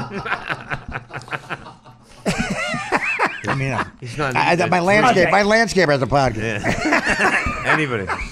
Jesus Christ. All right, so listen. Look how mad Gino's going to laugh. What? How am I mad? He's like, who laughs at that? Julian used to be so nervous on stage. He'd go on stage, his hands would shake so bad, people would not. Why? Because he would be nervous. So I said, Julian, put your hands in your pocket. And he goes on stage, and now his hands are in his pocket, and the hands are shaking so bad, Nice. it looks like He he's jerking came. off. And I'm like, Julian, take your hands out of your pocket. Get him out of there. You're very savvy. You're like Colonel Tom Parker. So, Vinny, you're doing great. He has a podcast. I was supposed to. Might as well say you have a nickel. First of all, if you have a podcast in Detroit, you're not doing great. He's in L.A. with a podcast. He can see where they tape the King of Queens. He was doing a show. No, but he's like, he had a good-looking kid for a comic, right? But First of all, way better looking than the waiter. I met the waiter, by the way. No, the waiter's way better looking than Julian. We're doing the good-looking waiter again? Oh, God. I mean, you should say he's a New Brunswick 6. He's a Rutgers 4. He's a Rutgers kid. And Julian's a good-looking guy, but the waiter... He's not... Did Allie was the chick. I listened to him. Did Allie say she was good? Like he was good-looking? That's a chick's What are opinion. you talking about? She never met him. Oh, no, but Oh, you she showed the picture. I listened. She was like, but that's who you she have to wasn't listen wet. to. Yeah, exactly. But stuck to the couch. She banged Ryan Reese. What is she? Whoa. Does she want you to say that? He's a New Brunswick 9. They talked about it on the show. Oh, they did? On my show? Yes. No, they didn't. All right. Gino. Am I the only one that listens to this podcast? Why don't you throw people Well, under the I never bus? listen. No, we talked about it. You don't listen to I never podcasts, listen you when don't you're know. on. I listen when I'm not on. I'm not listening when you're actually on. Like, Know what I'm saying? I don't even know. Like, talked I feel we've been funny today, but I just don't feel it's advancing any of our career. Really? Are you having fun though? I don't feel anyone's listening. We're doing. Why do you say that? We're enjoying ourselves. Oh, they're listening. I mean, you know what I heard? The only thing I heard is Bob say we're in Scranton. Yeah. Yeah, I could see how that could definitely. This is like So much. I'm telling you, you want to laugh? Take a picture of my face on that ride. And he's going. I know. Oh, and here's a come picture the entire time on the turnpike. Yeah, I know what you're saying. I know what you mean. You know what? I'm listening. You're doing so much special things for people. You're going to be helping. No, I'm doing out. something special with you. No, you're not. I'm helping you rip off these people. No, I'm not. This is what this podcast did for me today, personally. Hey, I love being here. It's freezing cold. I do like Vinny. I thought Vinny's going to be a regular. I keep it quiet till I have to say something. But here's what the podcast But did you for come me. here, you're like, checking the space bar. What are you doing? Well, your ear fucking plugs come out. That's what the problem is. You giving your clients like he's Julian. Are your hands in your pocket at the Laugh Factory? Take your hands out of your pocket. If Jamie tells you to put your hands in your pocket, don't listen. He doesn't shake anymore. 10%. But every time I was off air, Bob asked me for a Tuesday. No, we were going. Oh, wait a over- minute. Here? Oh, yeah. Are you hitting him up now? Is he bringing a feature? Don't do that to a guest of mine. No, he's my. I've known the guy for fucking. I 25 know, but years. you're accosting him. He's a guest of mine. What if he did to you? What if he said, "Can I come to Scranton?" Come on, You Bob. want Let to me come to Scranton? Go on, let me Come go. to Scranton. Now Who you're books threatening that? him. Wow. You've gone from asking for work to You know that threatening guy. him. You know that Wait guy a has minute. the Aruba room. Bob's Aruba. Is Oh, he's awful. Who books Scranton? He's awful. Who's got the he's Aruba room? Scranton Bob.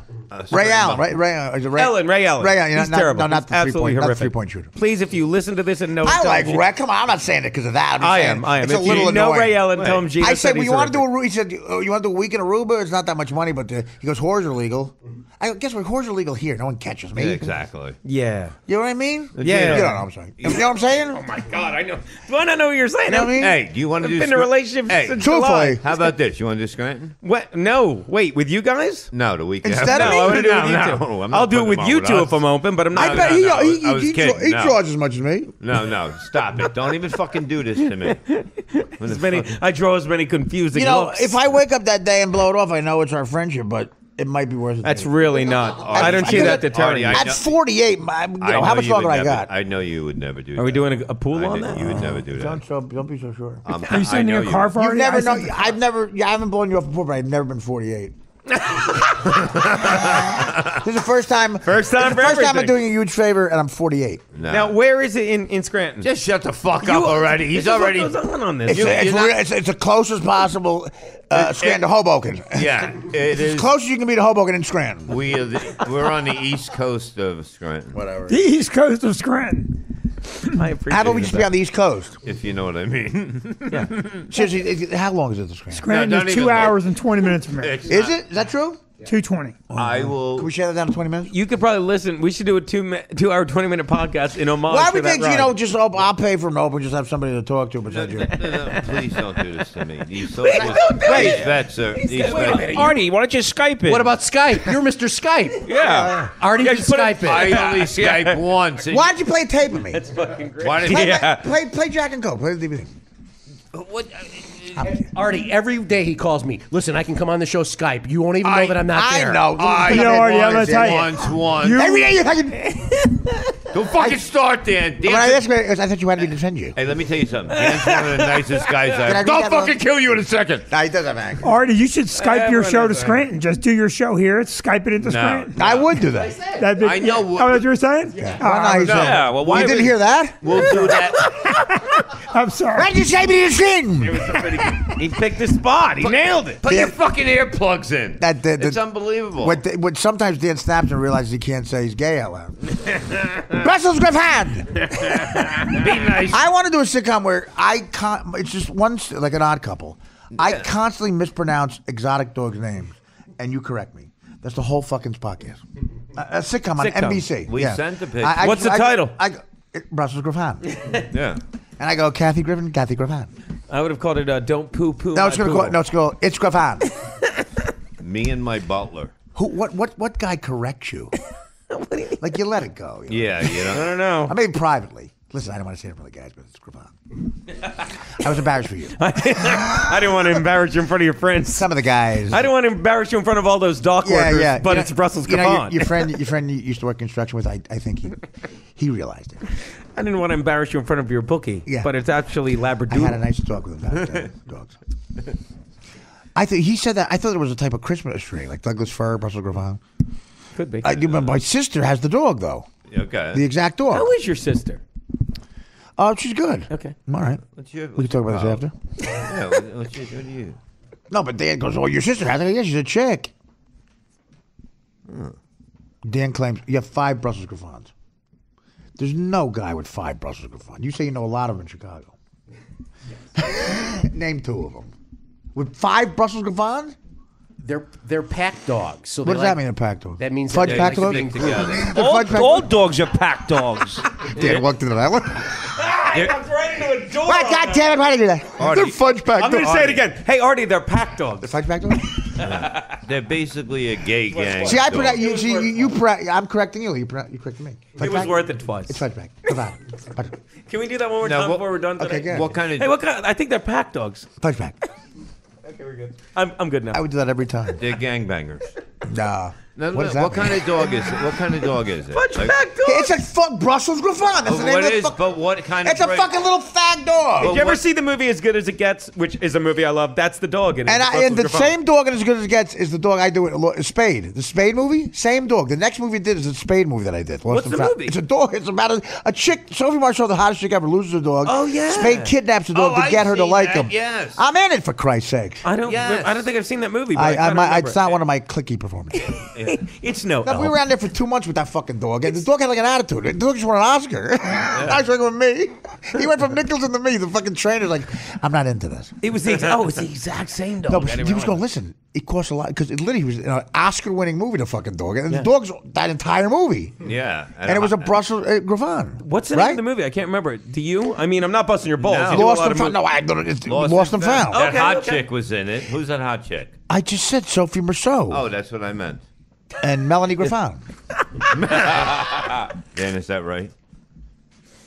Anderson Cooper has 7 of them. Okay. I That see would be what a that case closed. Yeah. But they're very smart. I'll tell them why. And they're pat. Dan told me a story on the air why they're smart. Well, one is smarter than the other. There was a fat Brussels Griffon. Oh, I know this. They were both trying to get out. Do you know that there was a jailbreak? I was in for this. I like this story. Dan called it a jailbreak. You asked. I can see him talking. Did you guys have a jailbreak? Who had a jailbreak? Can you play as a favorite me? You talking to Stacey's dogs. This is how Dan talks to dogs. This is him talking to Stacey's dogs. Asking poor Dan to shoot himself in the foot with this clip. Stacey seems embarrassed. Oh, no, forget it. Oh, look, he's bullshitting. Yeah, you know her. No, you know what? I pulled Boschetti talking to the dog. I was Boschetti. What? Oh, I posted a selfie of. Boschetti talking to dog. Oh, my God. Oh, my Lord. Oh, my talking to that cat. Dan sounds like Clint Eastwood. Who's. Because he wants to bang Stacey. What's going to become of that, by the way? If Stacey Pressman starts to date a guy, Dan, you don't have to. I'm kidding around. I got Snuggles if you want it. Yeah. This is this is Mike Boschetti talking to the love of his life, Stacey Pressman, who's also a comic, leading Mike on. And Mike is in love with her, but he tries to get in good. Is it a cat or a dog? It's a cat. Cat. It's a cat. It's a cat. It's a cat. All right, so the cat. Oh, yeah, sorry. Here's Mike talking to a cat, trying to get in good because he loves. Can you hear this, Grillo? Yeah, I can hear you. Yeah. Hi, Snuggles. Everybody. How are you? Hope you're doing good, Snuggles. I love you, buddy. I'm so glad you're feeling better, Snuggles. I'm so glad you're yourself again. He posted. Mommy told you you're doing really good. You're a big boy. That's right. You're a big boy and a good boy. I'm going to see you Thursday, Snuggles. Okay? I'm coming to Someone's visit getting Mom. fucked Thursday. You know what? I'm going to bring you a toy. My toy, my cock. You're a good boy.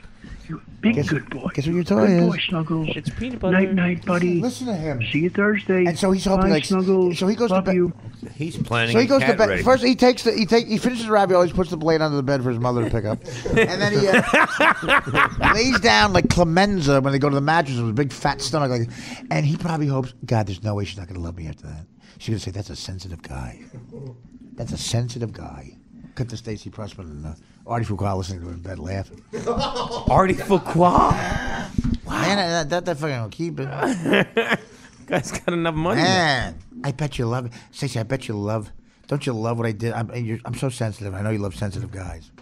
So he's using Got there the like cat. on a jungle gym with.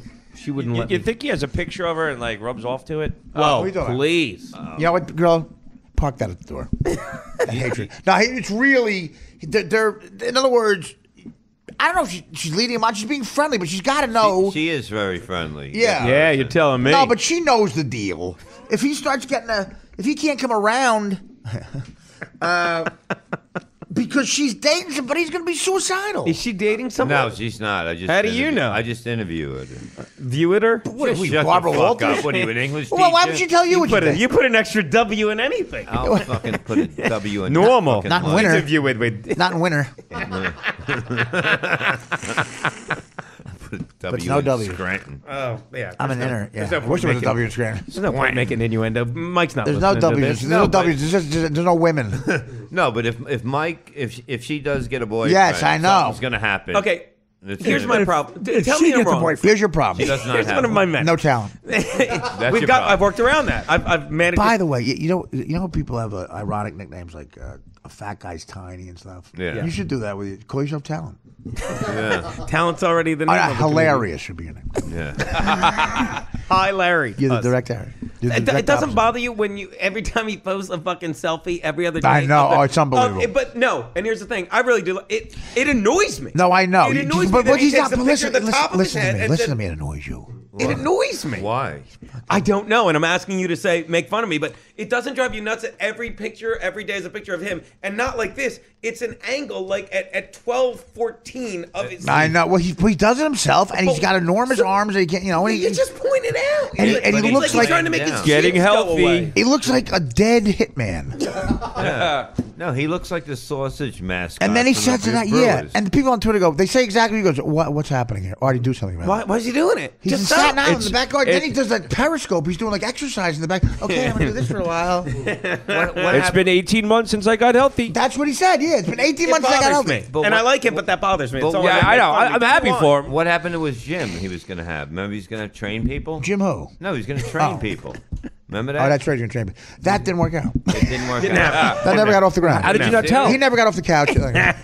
He didn't get off the Did ground. that get off the ground? I didn't get off the couch. Already. Hold the camera like this. We have some shit with him on. Again, go to YouTube, Google Mike doing weather, Artie Lang show. It was a weatherman. Oh my God! You set the chick up on that one episode, right? I did, and somebody else did. Oh, that's fucking great. And he came in and like creeped her out. She was a plant, and he creeped her out. Yeah. She said, "Artie, listen, I know I'm supposed to be. I'm acting, but I can't act." But I just keep throwing up in my mouth. You're a regular Brando.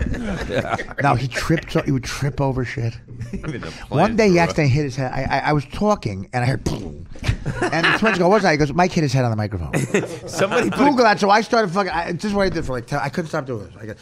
Artie, how you doing? I go, how did you act? How do you hit your head? Somebody just put a clip on the Twitter feed, and it was from your show, and you said, "Let's see the pants you're wearing." He got up out of his stool and just wiped out. Yeah, he just fell over. If you got up, if you said get up, he would fall.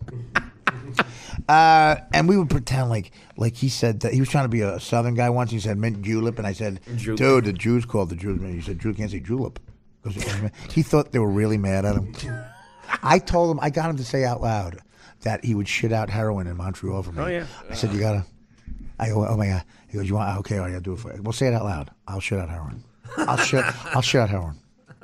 And then I said, "Okay, say it a little closer to the microphone." I'll shit out heroin.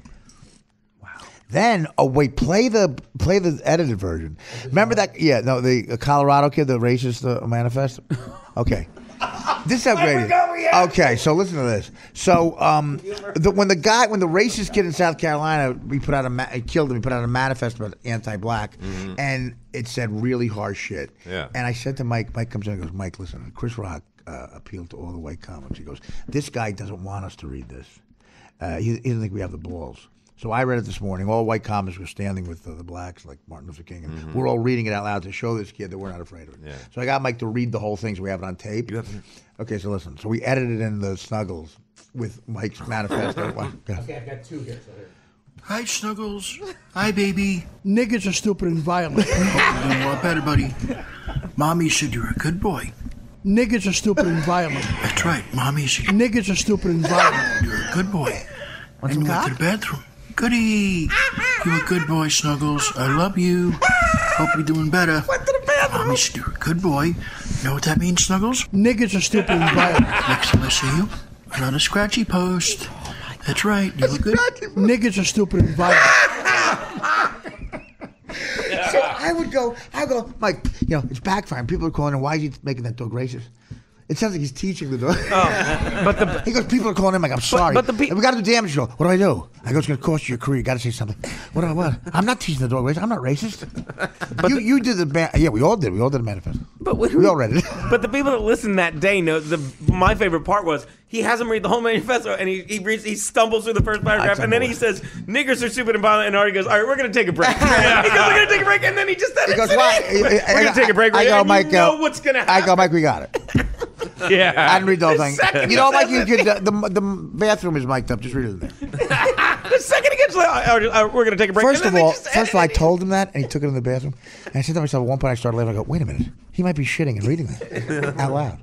I told him there's a microphone in the back. Just do it in there, because didn't you? Niggas are stupid. Didn't you get him to say another thing too? Like you read it again? There's nothing we can't get him to say. Because he kept going. I wanted him to say out loud, "I will shit out heroin." Wait, what is this? Hi, Snuggles. Oh, shit out heroin. Hi, buddy. I will even shoot people up. Hope you're doing good, Snuggles. Niggas are stupid and violent. I love you, buddy. Oh, shit out. Shitting, I'm asking you to do. This is not true of white people. I'm so glad you're feeling other one you made him do. All right, and then you go, "We're going to take another break." Oh my God. That was it. You had him read it again after we edited Niggas Are Stupid and Violent. He has him read another paragraph. He's like, "This is not true of white people." He's like, "All right, we're going to take another break." He just said it's there. And then he said to me, "Okay, this is the kicker." Then he said to me, "Should I read that in the bathroom too?" All right, we're going to take another break. I go, "Only if you have to shit." Don't go. You can, what else is mic'd up? The Nigerian desk clerk right next to him. Like, read it down there. You don't even need. You don't need a pet, can you man. move? It's like having a pet. Is the Nigerian guy there? Holy is the Nigerian guy there? He's Nigerian. Is the chicken eater there? No. Again, the N-word thing. Again, talk about Howard, the political incorrectness. When John was doing the phones, Chris Rock. I tell us in Jack and Coke that Chris Rock and Chris Rock would do the show. Howard would do a great interview with him, and at the end, Howard would say, "Let's go to the phone calls." And Rock knew the show. He go, "Here's where I get called a nigga." So John would let the calls through. Howard goes, I would never do that to you. You're my friend. And I'm looking, I could see the calls. The first 3 calls John let through. Eddie in Jersey wants to call Chris a nigger. Vinny in Staten Island thinks Chris is a nigger. Eddie in Pennsylvania, why is Chris such a nigger? That's the first, so Rock knows the show is So Howard goes, I would never do that to you. We're friends. I'm not gonna be. Come on, that's ridiculous. That's like Z100. I would never do that to you, buddy. And Rock's like, yeah, whatever. He goes, Eddie in Jersey, you're And the kid pussied out. The kid wouldn't say it. He's like, where are you going to be next? I'm like, you know what? Rock didn't know it. I go, fuck you, Eddie. Just hang up on this asshole. And then Rock, I thought Rock didn't get it. I thought it was Eddie didn't say nigga. So funny. Oh God, it really. I do. Stuff happened that it was my fault because I became a heroin addict. But it's stuff happened after that. That's on him. There's something he's changed to something. He's crazy. I fear Howard's losing his mind. I love the guy. He gave me a job when I needed it, and that was my job for a while. Like the stories like that. I'd sell out like 4,000 seats. I made a lot of money. Howard's everything to me. I really don't know what's going on over there. Yeah. I hope he's okay. I really hope he's okay. I think he's circled with people that are just putting this in his mind. Because look what happened to me. In other words, the clique he's hanging out with, those bullshit Jennifer Aniston. Okay, it's great, but they can't. They don't like you, Howard. Come on, they're not with you. They're not you. Yeah. What's disappointing is all these years you thought the rebel in him that we loved. He didn't really be at the wedding. He wanted to make fun of Aniston's new husband. And what this shows is, he wanted to be there. He secretly wanted to be that. And he got famous enough to be that. And he went, we thought he'd say, fuck you, I got $1 billion making fun of you. Yeah. Like, I'd rather him go, no, I'd rather make fun of your new fucking husband, Justin, whatever. If I was still on, I could not make fun of that guy. I don't know how Fred is not. I don't know what Fred his head must be spinning. He's saying he likes Ellen's dancing. Yeah, I don't. Really? He didn't say that. He goes, I look forward to it. Oh, my Fred God. must be. He wants to play like the shit we used to do with her, dancing. He must have his finger over the. I guess not. No. I hope Freddie's getting. Maybe he's just, and you know him better than anyone, obviously. But maybe he's just. Like, he's really great at doing interviews. No one will argue with that. No, listen, but he's always been. Why not just keep doing it? You're right, but...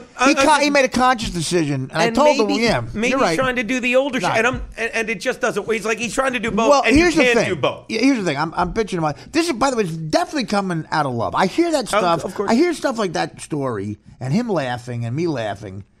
It was so much fun, man. Every comedian I wish would have, like, the 4 or 5 years I had in a row there. It was rock and roll. Doing that in the morning, you would make him laugh. This is my hero. He's laughing like that. I had one point where I do that in the morning and then make Letterman laugh in the afternoon and then play Carnegie Hall. I had that one day. Yeah. Who hasn't? I'm a fucking longshoreman. I went to summer school for Jim. I had a #1 book. Because of him. I'm not delusional. Right now is he pretends I didn't exist. And not just me, a lot of Jackie, same thing. Hello. And I just hope he's okay. No, it's the he doesn't fit in that world. It's the people around him that get you in trouble, and then nobody tells him the truth. And It's the they're geek. all afraid to tell the truth. He's the geek that got popular. That's the bottom line. But I'm saying, right, but I always thought, and the guy I knew wanted to, we used to fuck with Jennifer and these fucking fans, man. They send me this too. They send to Jennifer Aniston on Twitter the shit he used to say about her. It was crazy. Like, I didn't even go in on it because it sounded personal. Like, really, like insane diatribe. Dark. About her cancerous pussy and about why. And I would go, what are we getting here? Rosie O'Donnell. He would say friends with Rosie O'Donnell. Yeah. It's crazy. Gilbert Gottfried's not allowed on the show. Wow. If you ask anybody was a guy who wasn't a regular, who's the best guest.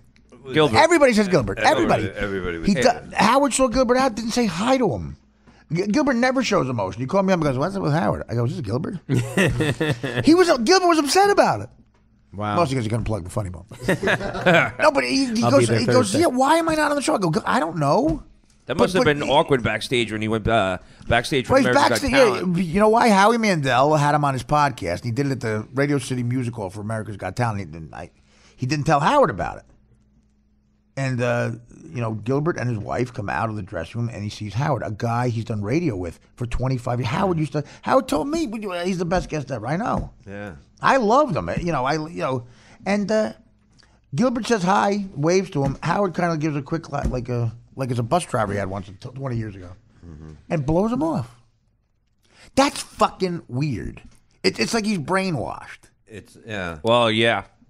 And Pat, Pat Cooper too, one of the best guests ever. He doesn't have him back on. Well, he's senile. I mean, no, he's 111. He just can't hear. Well, yeah, that's hard on the radio. You're talking about Vinny? What? Now, Pat Cooper was funny on the radio, but he's not been around a long time. He's an old guy. I seen Howard make Pat Cooper cry. It was really sad. Why? What happened? I forget. I what seen argument. Howard Hunter. No, I seen. I'm used to talking to Bob, so I'm good. So no, I saw. Well, yeah. Thanks. He made him Professor. Hunter College Brother is closing. Yeah. No, they're not open anymore. That's like beaming at you. That's their website. That's their video. Hunter College. I seen some great graduates. They got into they got into it on the air for something. Yeah, no, I remember. And then well, you're personal. I got to call his son. he ran out of the studio, and Gary knew he liked me. He goes, "Go get him." And just as the doors closing, he went, "Bah!" Oh my God! I was like, "Oh man!" I thought that'd be better, that story. Yeah. But just say I seen him make him cry. Don't tell the story. Oh, do I not? It's great. Leave it. It's enough. That's enough information. It ruins it when you try to elaborate. But do you think that? Did you ever think that the guy would change into what? No, listen. I wouldn't think anybody would change. No, into because this. that's how we grew up. Like I can never change. You can never change. Yeah, I know. We're never going to be. I can't change my shirt. I know. That's what I'm saying. I wouldn't be able to. In other words, people always say to me, "Art, I respect you for not selling out as being a clean comic." I couldn't be one. I'm not talented enough. Yeah. No, but there's no reason to be a different. I could do a clean set on a show, but I mean, obviously, I'm funniest when Do you think this is what I think? I think that Stern made his day. He's a shock jock, the original guy. You said it earlier. He's a chameleon. He changes with the time. No, exactly. And now, he's the top guy at Sirius, and now so he's interviewing. He owns the company. It's insane. Right, exactly. And so I think he just wears a different hat. Well, here's the thing. You're right. But I get mad and I just talk. My theory is, like, Washington Post did a whole article about it. They call me, and this is really what I think. And I don't blame him for this, but just I think you should cut the rest of the show out. I think at some point he decided I conquered that kind of radio, Right. And I think me leaving the show, whatever. Now it doesn't have to be that crazy blue collar nutty thing. And he goes, I can really, I'm a great interviewer. And everybody, I was there for 3 weeks. He's the best interview with Paul McCartney I've ever seen in my life.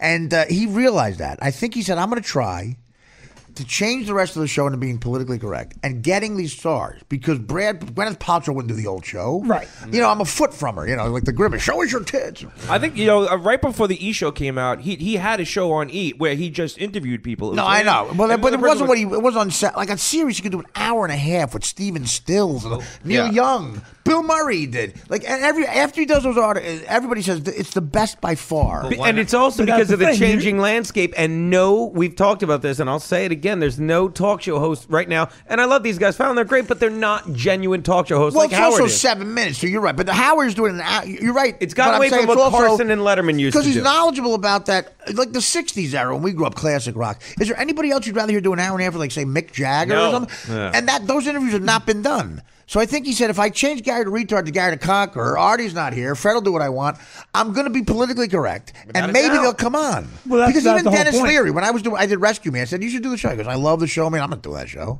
He doesn't want to ask about broads and stuff. He's married. So Howard, I think, put out, to the point where, like, AGT was about, like, a kinder him.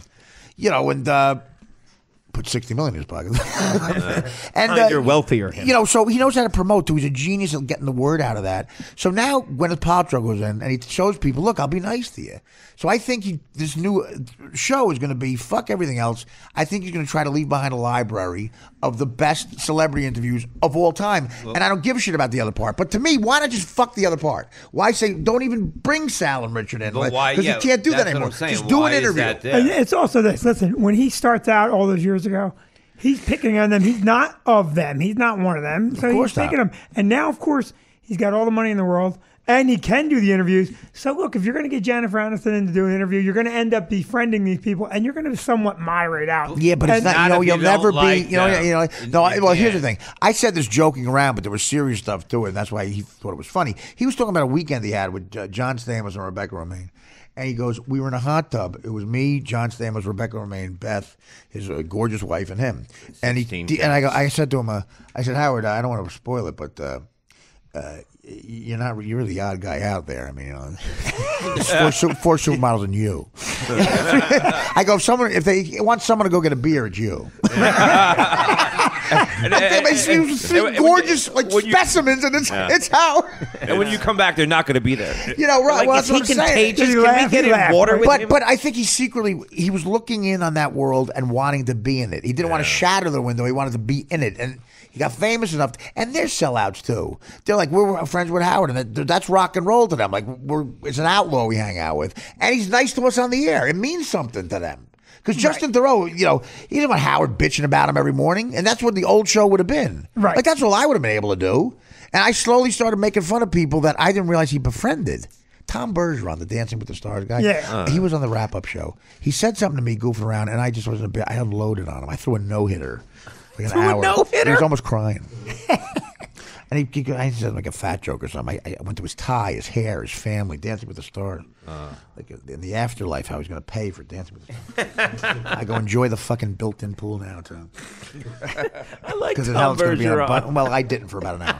I don't know him. I just see it destroyed the calls. The calls like we could listen to you do that. But I'm like, yeah. I'm thinking Howard's going to pat me on the back because the old show he would have. Right. Instead, I got for the first time ever 4 months before I hit the mountain. And I said, "This is changing." I think by then he had read that book that and he wanted to change into that thing. And I was clearly the big obstacle. And I think he knew the fans liked me because I can't fire him. I got to. And I gave him the eye. I go, "Wow, he stabbed himself." Let me make this easy for you. Well, I did. I said, "You know what?" Consciously, I said, "I got to get out of here." Right, you're right because I used to get talks about not cursing Bob, as much. this is not even close to the same. No, about cursing late at night because of the fact that it replayed on Miserable Men because it would replay in the morning, and they didn't want cursing in it. This is like but really I'm saying different. that's when it was starting to change. Right? You weren't allowed to be free. I don't think he ever thought about you. No, I don't give a fuck. I'm kidding around. He thought enough. I'm trying to tell a story. No, you're not. No, but I said he thought enough to have me fucking banned from the building. No. Didn't you threaten his wife and make it a no, federal matter? I did not do that first. So let's get things straight. Didn't the No, FBI Bob really get was involved? fucked over. He was. I was but the fucked threatening over. to kill him. I'm just saying. But you fucking don't fuck with me. No, I want you to say it exactly like that in court. Yeah, no. I did when they fucking came to my house. Well, it wasn't a court. It was Deptford. Yeah. Did you? You were wrong in that, but they really fucked Bob They over. started. Yeah, look, I don't know enough about it. But you overreacted. But I did too. Like that's what I do. I overreact. What do you want me to do? But That's his even bit. worse. If somebody bans me from a fucking building saying I attack security, I I'm was gonna afraid fucking of this. lose my Well, fucking Bob, mind. you were I was really trying to get something off my chest. Sometimes I go crazy. Sometimes. Bob, I'm trying to. I love you. I'm trying to be subtle. Okay. Like me talking about this is like me interrupting you talking about like the bowling league or something. But Can you book me? 2:15. But okay, you were in the same boat as me.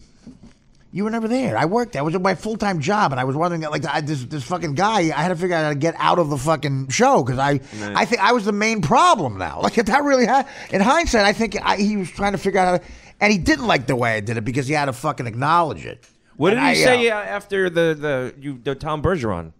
Well, Bob, are you done with your thing? Because that's where you interrupted. I said, the Tom Bergeron thing, he told me the same fucking thing. Basically, what me and Artie did. No, so, yeah. What did he say? What happened? He came and said, "Listen, Art, I know, but he wouldn't acknowledge that. At least say to me, look, admit this is very different. Yeah, just say, and I'll go, Art, look, man, we're changing. Don't do that anymore. I'm with you. I was with him anyway. I'll do whatever you say. You'll find a way. But he was to like, work. look, I want to maybe do business with him, and I'm like, yeah, well, we've been teasing him, fucking with him. But he goes, yeah, but that was really, he's upset. He called Howard a fucking bitch. He's like, well, he's upset. I'm like, all right, Howard, for you, I'll be. I'm upset that you're upset, but I can't lie to you. I don't give a fuck if the host of Dancing with the Stars. Matter of fact, I'm going to brag about it. Yeah. and he's like, well, he wasn't. he wasn't the kind of guy I was, in the sense that I was, a slob, and I could never fit in that world, even if I tried. And he clearly was trying to, because he could. And it changed to the point where I was starting to piss him off. But I said, am I at fault? I didn't know. I couldn't say that to Tom Bergeron, It made him mad, and I said I won't do it anymore. But I left there going, okay, I got to get out of here. And then that bro fight happened when I called him a pelican. That's If I said I knew a girl that liked guys that looked like a pelican, that was jumping the shark. That was jumping. When I said that to him, I looked down, I saw a shark. No, you're incorrect. Jumping the shark means it doesn't get good after that. He never looked at me the same after that. That was more like Shark Week, Artie. Because he knew I had anger in me about that, and I knew he had anger. Then he casually would say shit like, Robin would say something about, he'd talk about therapy. And I would say something, and he'd go, you should bring that up. He goes, I'm not allowed to bring up Artie in the therapy. He says that on the air. Wow. Robin goes, what? He goes, yeah. He says, you're not allowed to bring up Artie anymore. Now, that's all he says. I obsessed. I go, wait a minute. He was bitching about me so much. Me. Everything in his life, of this empire life he leads. He's been talking about me too much that this guy said, no, you can't talk about him anymore. That's how much... You're wasting your money. I did not, exactly. What does he pay that guy? And then the asshole says, that's all I'm thinking. He can't be positive. He's not going, I love this guy. That's the difference between me and you. I'd be like, he's talking about me. Yay, attention. Well, you're fucking delusional. I know. I was saying, it was like, we won't stop. I pictured him, I'm going through the therapy session, like Soprano and Dr. Melfi talking about his... Melfi? I'm like, what? You hate this guy? Yeah, I hate him. Like, that's what I'm thinking about. So now I'm like, I gotta...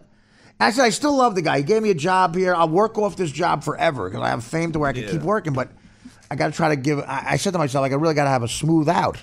I got to not stab myself 9 times and drink bleach. That's all you got to do. All you got to do. Shit, that's easy. That's all I got to do. All you need to do. See this bleach? My agent don't drink it. My agent said, listen, all you have to do is not take an insane amount of heroin. Run out of it. Freak out. Lose your girlfriend. Get depressed. And stab yourself 9 times and drink bleach. And have 42 cops. And in any order. There's no order you can do that. And have 42 cops from Hoboken find the Charles Manson-esque scene. Wow. That's all I had to do. And of course I... How'd that go? And when Springsteen says rebellious and then growing up, when they said sit down, I stood up. Yeah. When they said don't stab yourself 9 times, drink bleach, and I stabbed myself 9 times. Doesn't have the same It's a little more cadence. wordy. I think that's on his Tracks album, Buy My Garbage, right? Don't pass out for 4 days and wake up in intensive care with Robin and Tom. But you never... I woke up and Robin was... But here's the other thing, okay? He really tried to help me. I hate when fans don't give him credit. He tried to send me. He said to me a couple of times, I'm like, oh wait. He goes, go away for as long as you need to go. Yeah. Come back. You got a job. What boss said? It was the best thing you could. And I shit on the rehabs. I went down to Miami for 8 days. I left the fucking rehab. You ran out. Oh, I called him from the Satai drinking with a hooker. You were the Johnny Manziel before Johnny Manziel. Yeah. Don't even fucking Sorry, Artie. Except I'm a fag. Sorry, Artie. No evidence he's a fag. He really hates like... No, I'm just saying I got so I was shitting on the rehab shit. And it was clear he was mad, and I gotta fucking get out of here, and because I'm ruining his life. That's what I started to think. Really? And yeah, because he's not allowed to talk about me in therapy. The bro thing, he really hated the bro. I mean, look, he said to me, he got a chick with a fat fetish, and I said, okay, Well, actually, I'll bring a chick with a pelican fetish. Actually, and then he goes, are you calling me a pelican? And I wish I had that answer back.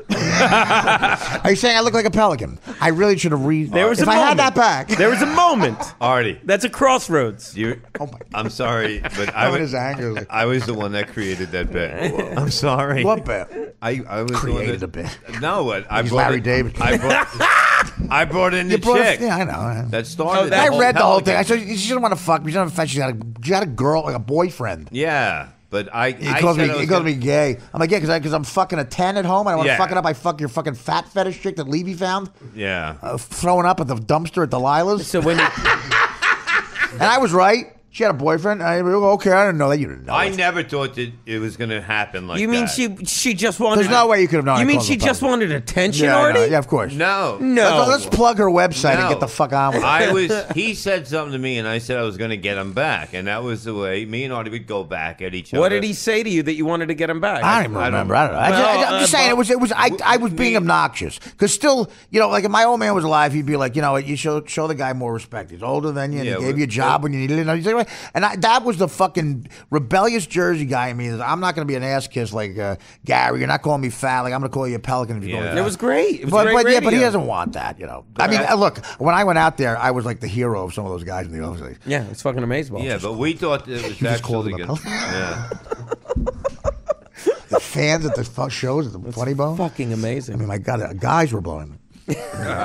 I go, guys, I'm not proud of that. Guys, I'm just not proud of it because he's a guy. I love the guy, and he was my boss, and you know that job is everything to me. But I mean, like I was in show business for 5 years, and I didn't feel like I was in show business. Like But that it's on that not show. good radio if you go along with it. You made it real, and No, I'm not that's taking what- your side here. That's but why it there's was real fucking and great. the- whatever. The You point had is- no choice. You could either have been genuine and true to yourself and hilarious, which you were, or you could have kowtowed and been like, "Let me show him some respect." But then you're not respecting the radio show Exactly. because you're fucking mailing I- horse Yeah, shit but in. there's you're I right, never- but it's not. There's he doesn't really mean. Well, I'm glad what happened But happened. No, Just I never thought that would happen that bad. You don't I seem never- like you I really didn't- map out the progression of these. Well, after Bob, you do it. were my friend in bringing a fake chick who was fat.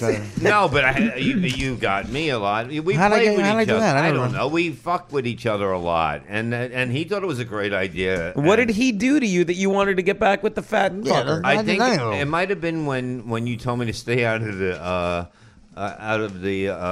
after show thing, and you I don't even went remember what you're talking No, that about. was the day you did that. That What was, I don't know what you're talking That about. was the greatest thing where you go, Levy's in his basement with his fucking computers. You know, you remember that? That does thing a that you You got spot on- mad at me for that- listing the facts. That's a No, spot-on Artie Lang impression, by the way. No, that. I'll do a Gina one. First of all, Silence. nothing you can say could justify what you did. No, I know, but I'm saying wanted attention. you did that day, and You it want the fucking, plug, Scranton. It was great. It was that. I'm on that was show. the same You day. colluded with them. Hey, let's fuck with Artie. What's going to get me to plug this stuff? Yeah, how am I You're going to bringing a get? chick. I'll bring her in. How am I going to get him in Scranton? And fucking 7 years? going up the turnpike with her boyfriend. Just say you like fat guy. Yeah, Like no, Bob didn't know. But that was when you ripped me apart in the after show, and it was one of the greatest rip aparts. Now, by the way, the Tom Is that Bergeron a thing. verb, Howard rip came up to me. aparts? Howard came up to me and said, "I'm perfectly fine with you ripping apart Bob." But is that a word, rip aparts? Yeah, rip aparts is a word because I'm about to do that to your Well, fucking I'm fake going to tell a colored story hair. when Well, then nobody's it's a here. verb, I'm going and to tell this a is story. my real No, hair. I can't do this. That day could You're have been, doing this, This Artie. was supposed to be a more, That day could have been the best radio ever. yeah. It could have Okay. been. If what? That's why I told the story because so we could get to that. To get to what? I wanted to settle up with Bob in the after show. About the Scranton gig. Just shut his mic. I don't think you're being honest, Artie. I don't think that's why you did it. No, You got to read this. At some point, you have to just not talk. Truthfully. We can't go back to the magic. I think we were getting. I was right. I wanted to talk about that in a real way. I'll just email the fans. No, I think we really got to a place here. Yeah. I think that was a real good moment until. A really good moment. I want to. I want to everyone- give. Yeah. I'm sorry. Yeah. Now, It you was. said- It was a good moment. It I was. wanted to hear It more was a good about bunch it. of. I know. Well, Bob. Well, we were there. Bob had a did- different instinct. Bob didn't do anything wrong. We're still in that space. He just No. said he was the reason. That's that- what Let me you're. ask you- I'm I the wanna only ask guy that you- matters. Yeah, I but I felt thought I'm trying to bad. put you back in that space. Bob I was apologize. like, he needs help. He's telling a Here's great my story. question for you. No, Now it's time for me to felt bring in the bad after. that happened. You know What happened? What? that you I don't were even upset. remember it. I know that you. I don't remember what you're really talking got about. upset over it. And Over what? with the girl, and I was really upset Well, over that. but it was more Howard created it. I wasn't upset with you. I know. What happened with the girl? I don't know. Not that he brought Bob. She's Bob gone. needed a plug. She's gone now. What happened to her? There's nothing we can do about it. They're not gonna find her body. What, one of her fat boyfriends roll over on her? She was the shittiest actress I do. I'm Artie, here's like, my first question. of all, Howard, this bit sucks. I'm about to make it great. But you couldn't say that to make it great. until you're kind of It- sitting there. It was. I said the It pelican. was. Which it was the great. best fight ever. I don't think it was the best fight. It was ever. one of their best fights. Oh, their ever. bite. Yeah. But you talk like those bits, Bob. But like you created it, like you're Norman Lear. I mean, you brought a No, chick. no. Man, them coloreds. I created. Man, them coloreds love stripes. But first of all, one time he said me, he knows me and Dan like the Odd Couple. He just said on the podcast the Odd Couple. Yeah. Well, 4,000 people have said that, and then he on Twitter he goes, "I created the Odd Couple idea." No, I didn't. And then he went to it. He goes, "Make sure I get a credit for." I created I the did Let's not Get. say that. You It's lying on fucking fuck. Twitter. I dude. created go the Let's look. Get Ready to Mumble on. You know that's my bit. No, I know. All right, let's just stop. No, Well, I'm leaving. you're not leaving. It's a therapy session. At what point in the story did you feel you had to talk about the after show thing? I don't know. Well, you could have called me on the way to Scranton. We got 3 hours. We got 2 hours. Your instinct should have been, listen, I can bring it up now or the ride to Scranton. Am I on that show? I'll open. Now what are we talking about on the ride to What Scranton? date is the show? I'll do it. April 8th. I'll be in L.A. Okay, I can't do it. I want you to, in writing, submit subjects what you want to talk about. Because I want to. In his writing, send them to Dan. Can I? I might want to take a separate car. You want to look? You wanted to? Okay, I have. Bob, That's Dan my- comes in. what, Okay, that's my I have writing? suggestions. Bob sent over suggestions. What about the time you said "fuck you" on the after show? I don't know what he's talking about. Okay. That's everyone. No, but that's my writing then. Well, I'll just slowly. Well, I kind of wrote. I'll over it. slowly slither off. No, you can't. I want to seriously. Let me thank the fans. I think every Ash Wednesday, you guys do send me, and I never say this. They always say, "Please talk about it on the air," because they go other podcasts. The comedians always say when we love them on the. I think they're bragging. Fucking 2 guys go, they love me. It's like, this guy says he loves me. Idiots. It sounds stupid, but this is people are really like this meant something to them. They still listen to it, and I appreciate that because without you guys, I don't have this leather jacket. What a twink. Without you guys, without the Stern Show, 8 years, I'd be playing Scranton. Artie, did you check your April calendar, Artie? April 8th. April 8th? Is that when it is? I can be back by April 8th. April 8th. Now we don't need you. Damn it! Artie, call me about April 8th. Wait, hey Art, I'm at wait. Monday, October 19th. Wait, it's a Stuttering John thing. Did I not get the new text in the new phone? How often did You know what? This is not the new text. It's back to October of October. It's 4 months. I didn't get any of them. Holy shit. Let's check tweets. So Bob's text is not on here about Scranton. I can technically get out of it. It's the 8th in Scranton. Do we pretend I didn't hear him? Is it at a casino? But you shut the fuck up. I'm trying to plug your gig. You're welcome. We plugged it. Nah, you didn't plug it in English. Now tell me where it is. It's in Scranton. It's written down there. The Radisson Lackawanna? Yeah. I can read your writing. February 10th through 12th in Atlantic City at the Hideaway 12th Comedy. to the 14th. It says 10 through 12. You spelled 10 wrong. Yeah. Hey, just get this out there. Get this out there. So February 12th through 14th, which is Valentine's Day for our 2 black listeners. It's the hideaway.com. What are you doing? What? He's at the Radisson Lackawanna on February 8th with Artie Lang, special guest Gino Bisconti. Special. Shut up. And that's it. Then we're out of scroll. And the back Stop and Shop 10,000. What is that? Donation.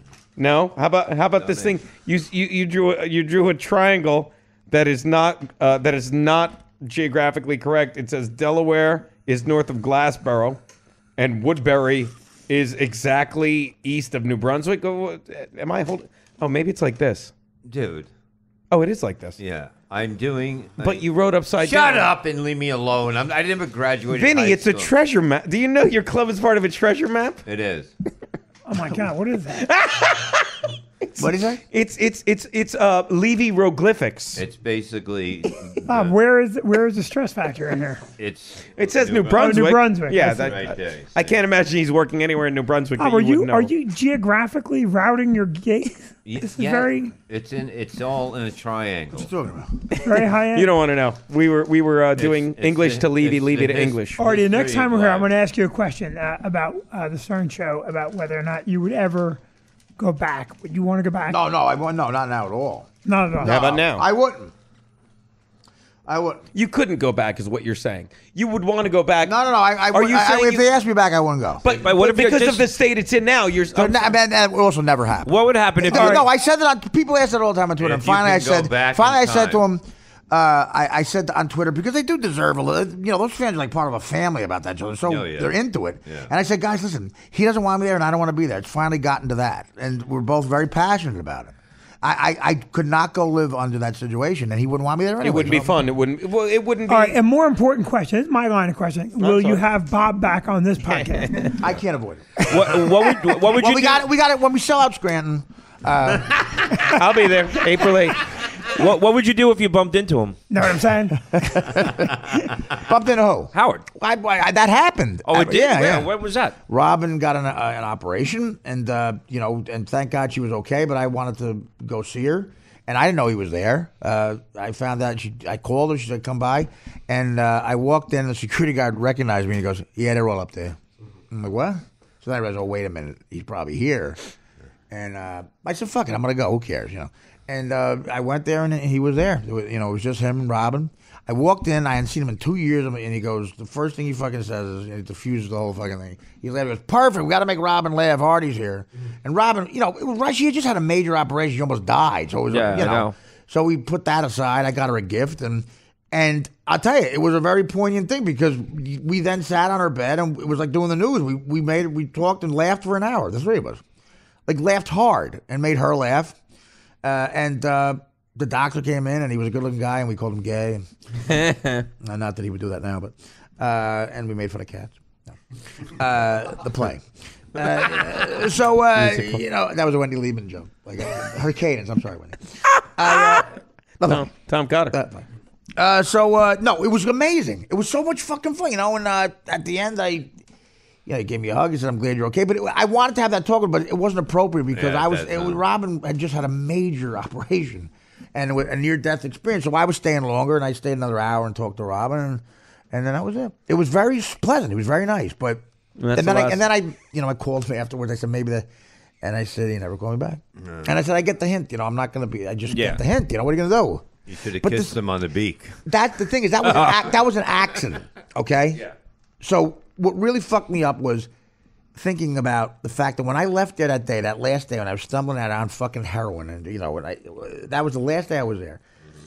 He totally planned on never seeing me again. He wanted to never see me again. Like, he called me once, and if I didn't bump into him, we never would have. I haven't seen him since. Yeah, and he avoids, But let me ask. So that's weird. 8.5 years. I was very good friends with him. Like, double dating with our girl. Our girlfriends became close. He would call me about different things. He did that with everybody. Though. Yeah, like even like Richie Wilson from Howard TV. They were all friends, and they just stopped being friends with everybody. Well, that was I mean, no, I don't know what happened with the TV guys too. It's a different story. Everyone had a different relationship, but. The fact of the matter is, Beth and Dana talked, and we would talk about that, and that fucked me up a couple of times. But don't you? I'm not getting married here. Artie, do you feel like, and I don't know if I've ever asked you this, but do you feel like maybe he feels partially responsible for what happened to you? Because while the show was going on, people were always calling. Well, I would like if he does, I'd like him to say it because I'll say you're not. And first of all, he doesn't. Think about it. You feel more responsible. No, but he's doing the show, and you're missing the episodes. I wish if you really felt that, if you really felt that, like a typical human being who you're friends with for that long. I worked 2 feet for. Do you hear that Ash Wednesday story? That's an intimate relationship. Yeah, I mean, that's not like a sitcom even. 5 hours a day we did that. We laughed together. Well, maybe responsible. So it's like, if he really did feel that, I think he'd tell me. Like, look, or maybe he felt like he could have done more. I'd have a chance to go. No, it wasn't your fault because it wasn't anybody's fault. I hate these addicts in rehab. They bitch about everybody. Right. It's not a disease, in my opinion. It really isn't. I like being high. It's not a fucking disease. Yeah. Mitch Hedberg had the greatest fucking joke. He goes, "Alcoholism, they say it's a disease. It's the only disease you get yelled at for having." No one says, "Damn it, Mitch, you have lupus." Lupus. Such a great joke. But that's what, Or maybe he felt like he could have done more. Maybe that's a better way to put it. Maybe, but he did a lot. Right, okay. That the fans don't know about because it was a comedy show. When I was snoring during Kathy Griffin talking about her Emmy, what's he going to do? Get serious there? Yeah. But you know what I mean. It's but that's a company. It got ruined because of, listen. When you're in rehab, they say, "Look, heroin is such an insidious thing, or drugs, whatever, addiction, it could be booze, whatever the fuck your issue is." Yeah. Whatever it is, it could be fighting, anger, whatever the fuck it is, because people burn bridges with anger in this business too. I don't know. Whatever. Yeah, well, I'm going to say this. I know we're getting your disease is not being funny. You're very funny. That's it. It has to be something because you are funny. I know we're getting patting me on the back like it's a medic. Yeah, Gene. And it's hard to have an intelligent conversation with this particular company. I know it's very hard. But that's a good question though. But wouldn't a friend say, "Look, I wish I could do it," and I would get the chance to tell him you couldn't. Maybe he felt like. Maybe he felt like he didn't have the balls. No, he didn't. No. Okay, wait, it's also this: when you work with someone and you're in that creative environment, 5 hours a day for a number of years, and it's it's every week.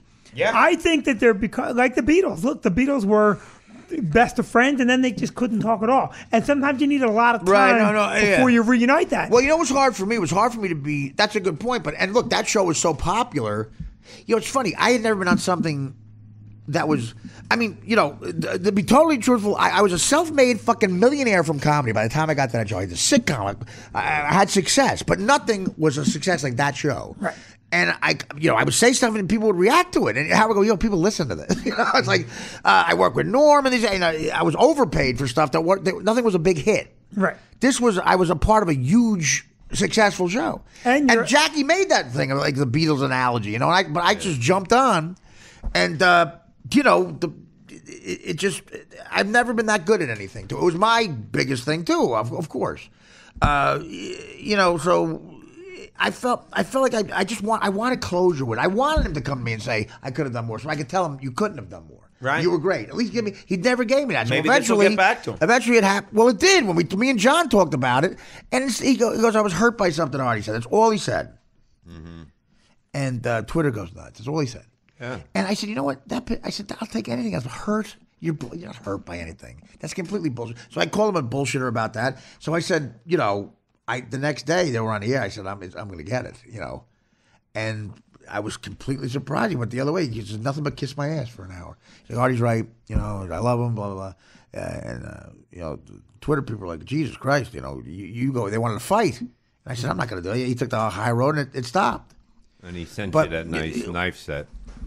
I like that. I like that. I really like that. Come on. Again, you know, I've lost the will to tell a story.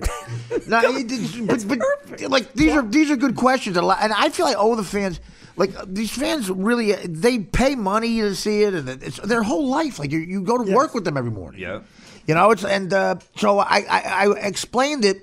I said, I don't know. He won't give me closure, so I'm going to do it like this. I'm going to say on the air what I wanted to say to him personally 6 fucking years ago. It got back to him. He said something else, and it's over now. I'll probably never see him again, ever, unless you know I'm doing landscaping work at Jennifer Aniston. No, you know, I think actually you might, because I think it's probably. Are you playing a big show with me and him at the Stretch Factory? I think he's doing Scranton. I'm pretty sure Stern is doing Scranton. April 8th, Hotel Lackawanna. Howard Stern will be there. It was a big surprise I had for you, Artie. Howard's going to do that. Know what I'm saying? No, I would say actually you probably will, because I think. Why? I do. You know why? We don't run in the same circles. Okay. Everybody you runs don't run. into somebody. I'm not going to the fucking polo match at the Bridgehampton. Yeah, but everybody I'm not going to PD's white party. Right? You're right, because I did a Robbins thing, you know, but and it's New York City. You're going to be somewhere. That's the description of your time at the hospital bed. The three sitting down. It was amazing. I'm glad I had that, but I didn't get a chance to, because it was inappropriate, and I wouldn't do that to Robin, and I wanted to say, it was not it would have been selfish for me to sit down and give him my shit. You know?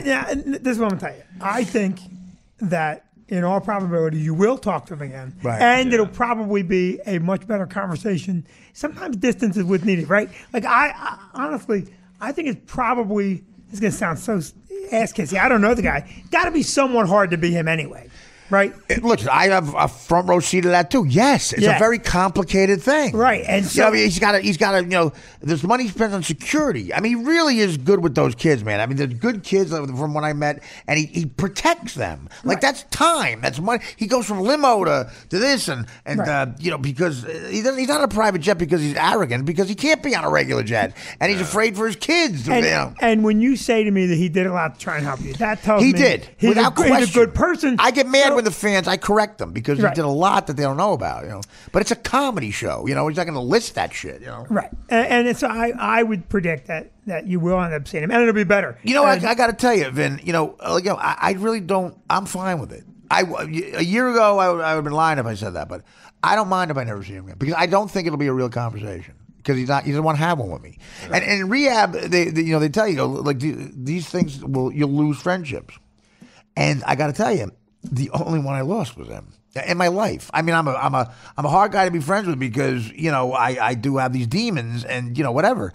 But I try very hard to be a good guy, but I'm not always, because I'm a drug addict, and I'm a neurotic, and everything a comic is, and on the negative side, and I isolate and shit, and I'm a girl. A bunch of girls will find that out when they date me. I thought this would be more fun. Whatever, but again, it's complicated. But I don't think he would be able to really tell me what he feels because I think he's just done with me.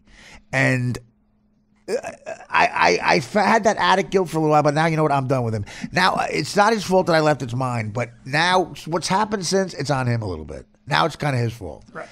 And I don't give a shit anymore. I don't care. It would have to be luck.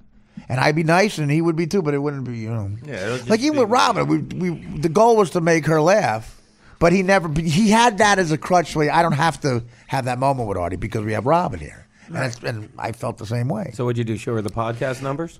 Huh? Nothing. I gave her your plugs. Podcast was on yet. I was on the DirecTV show.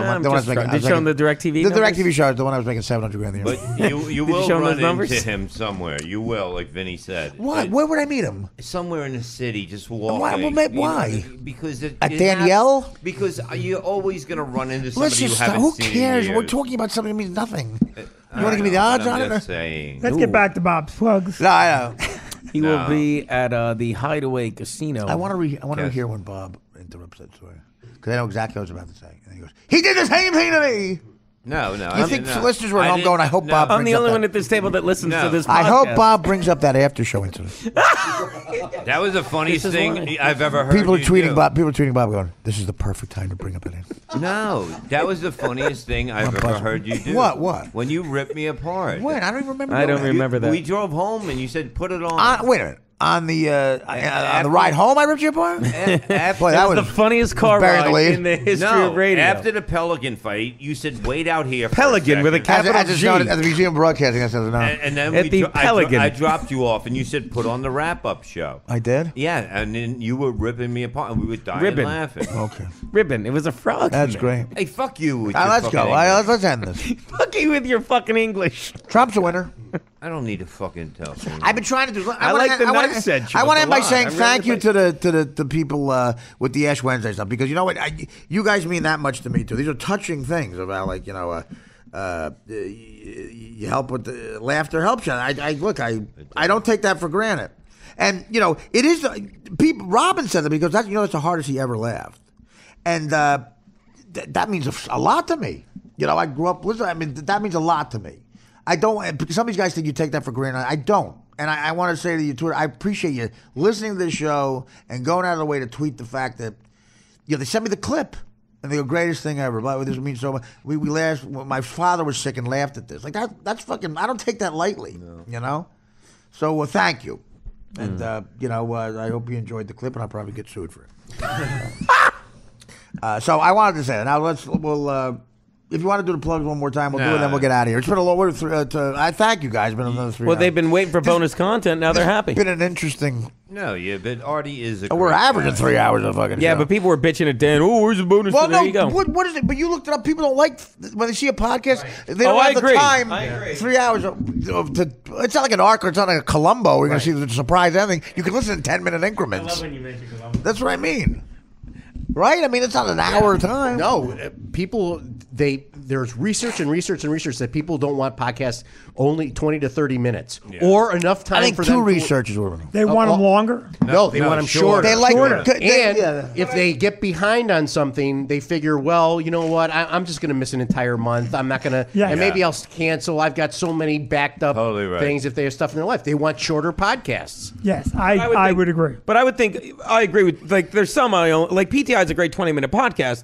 But this, I would think, and I'm not kissing our ass, but I think this is a solid 90-minute podcast. And if you get used to the 90-minute, you can do $120. That's all I'm saying. But I'm sure. Do you want to mention any other podcasts that we compete with them?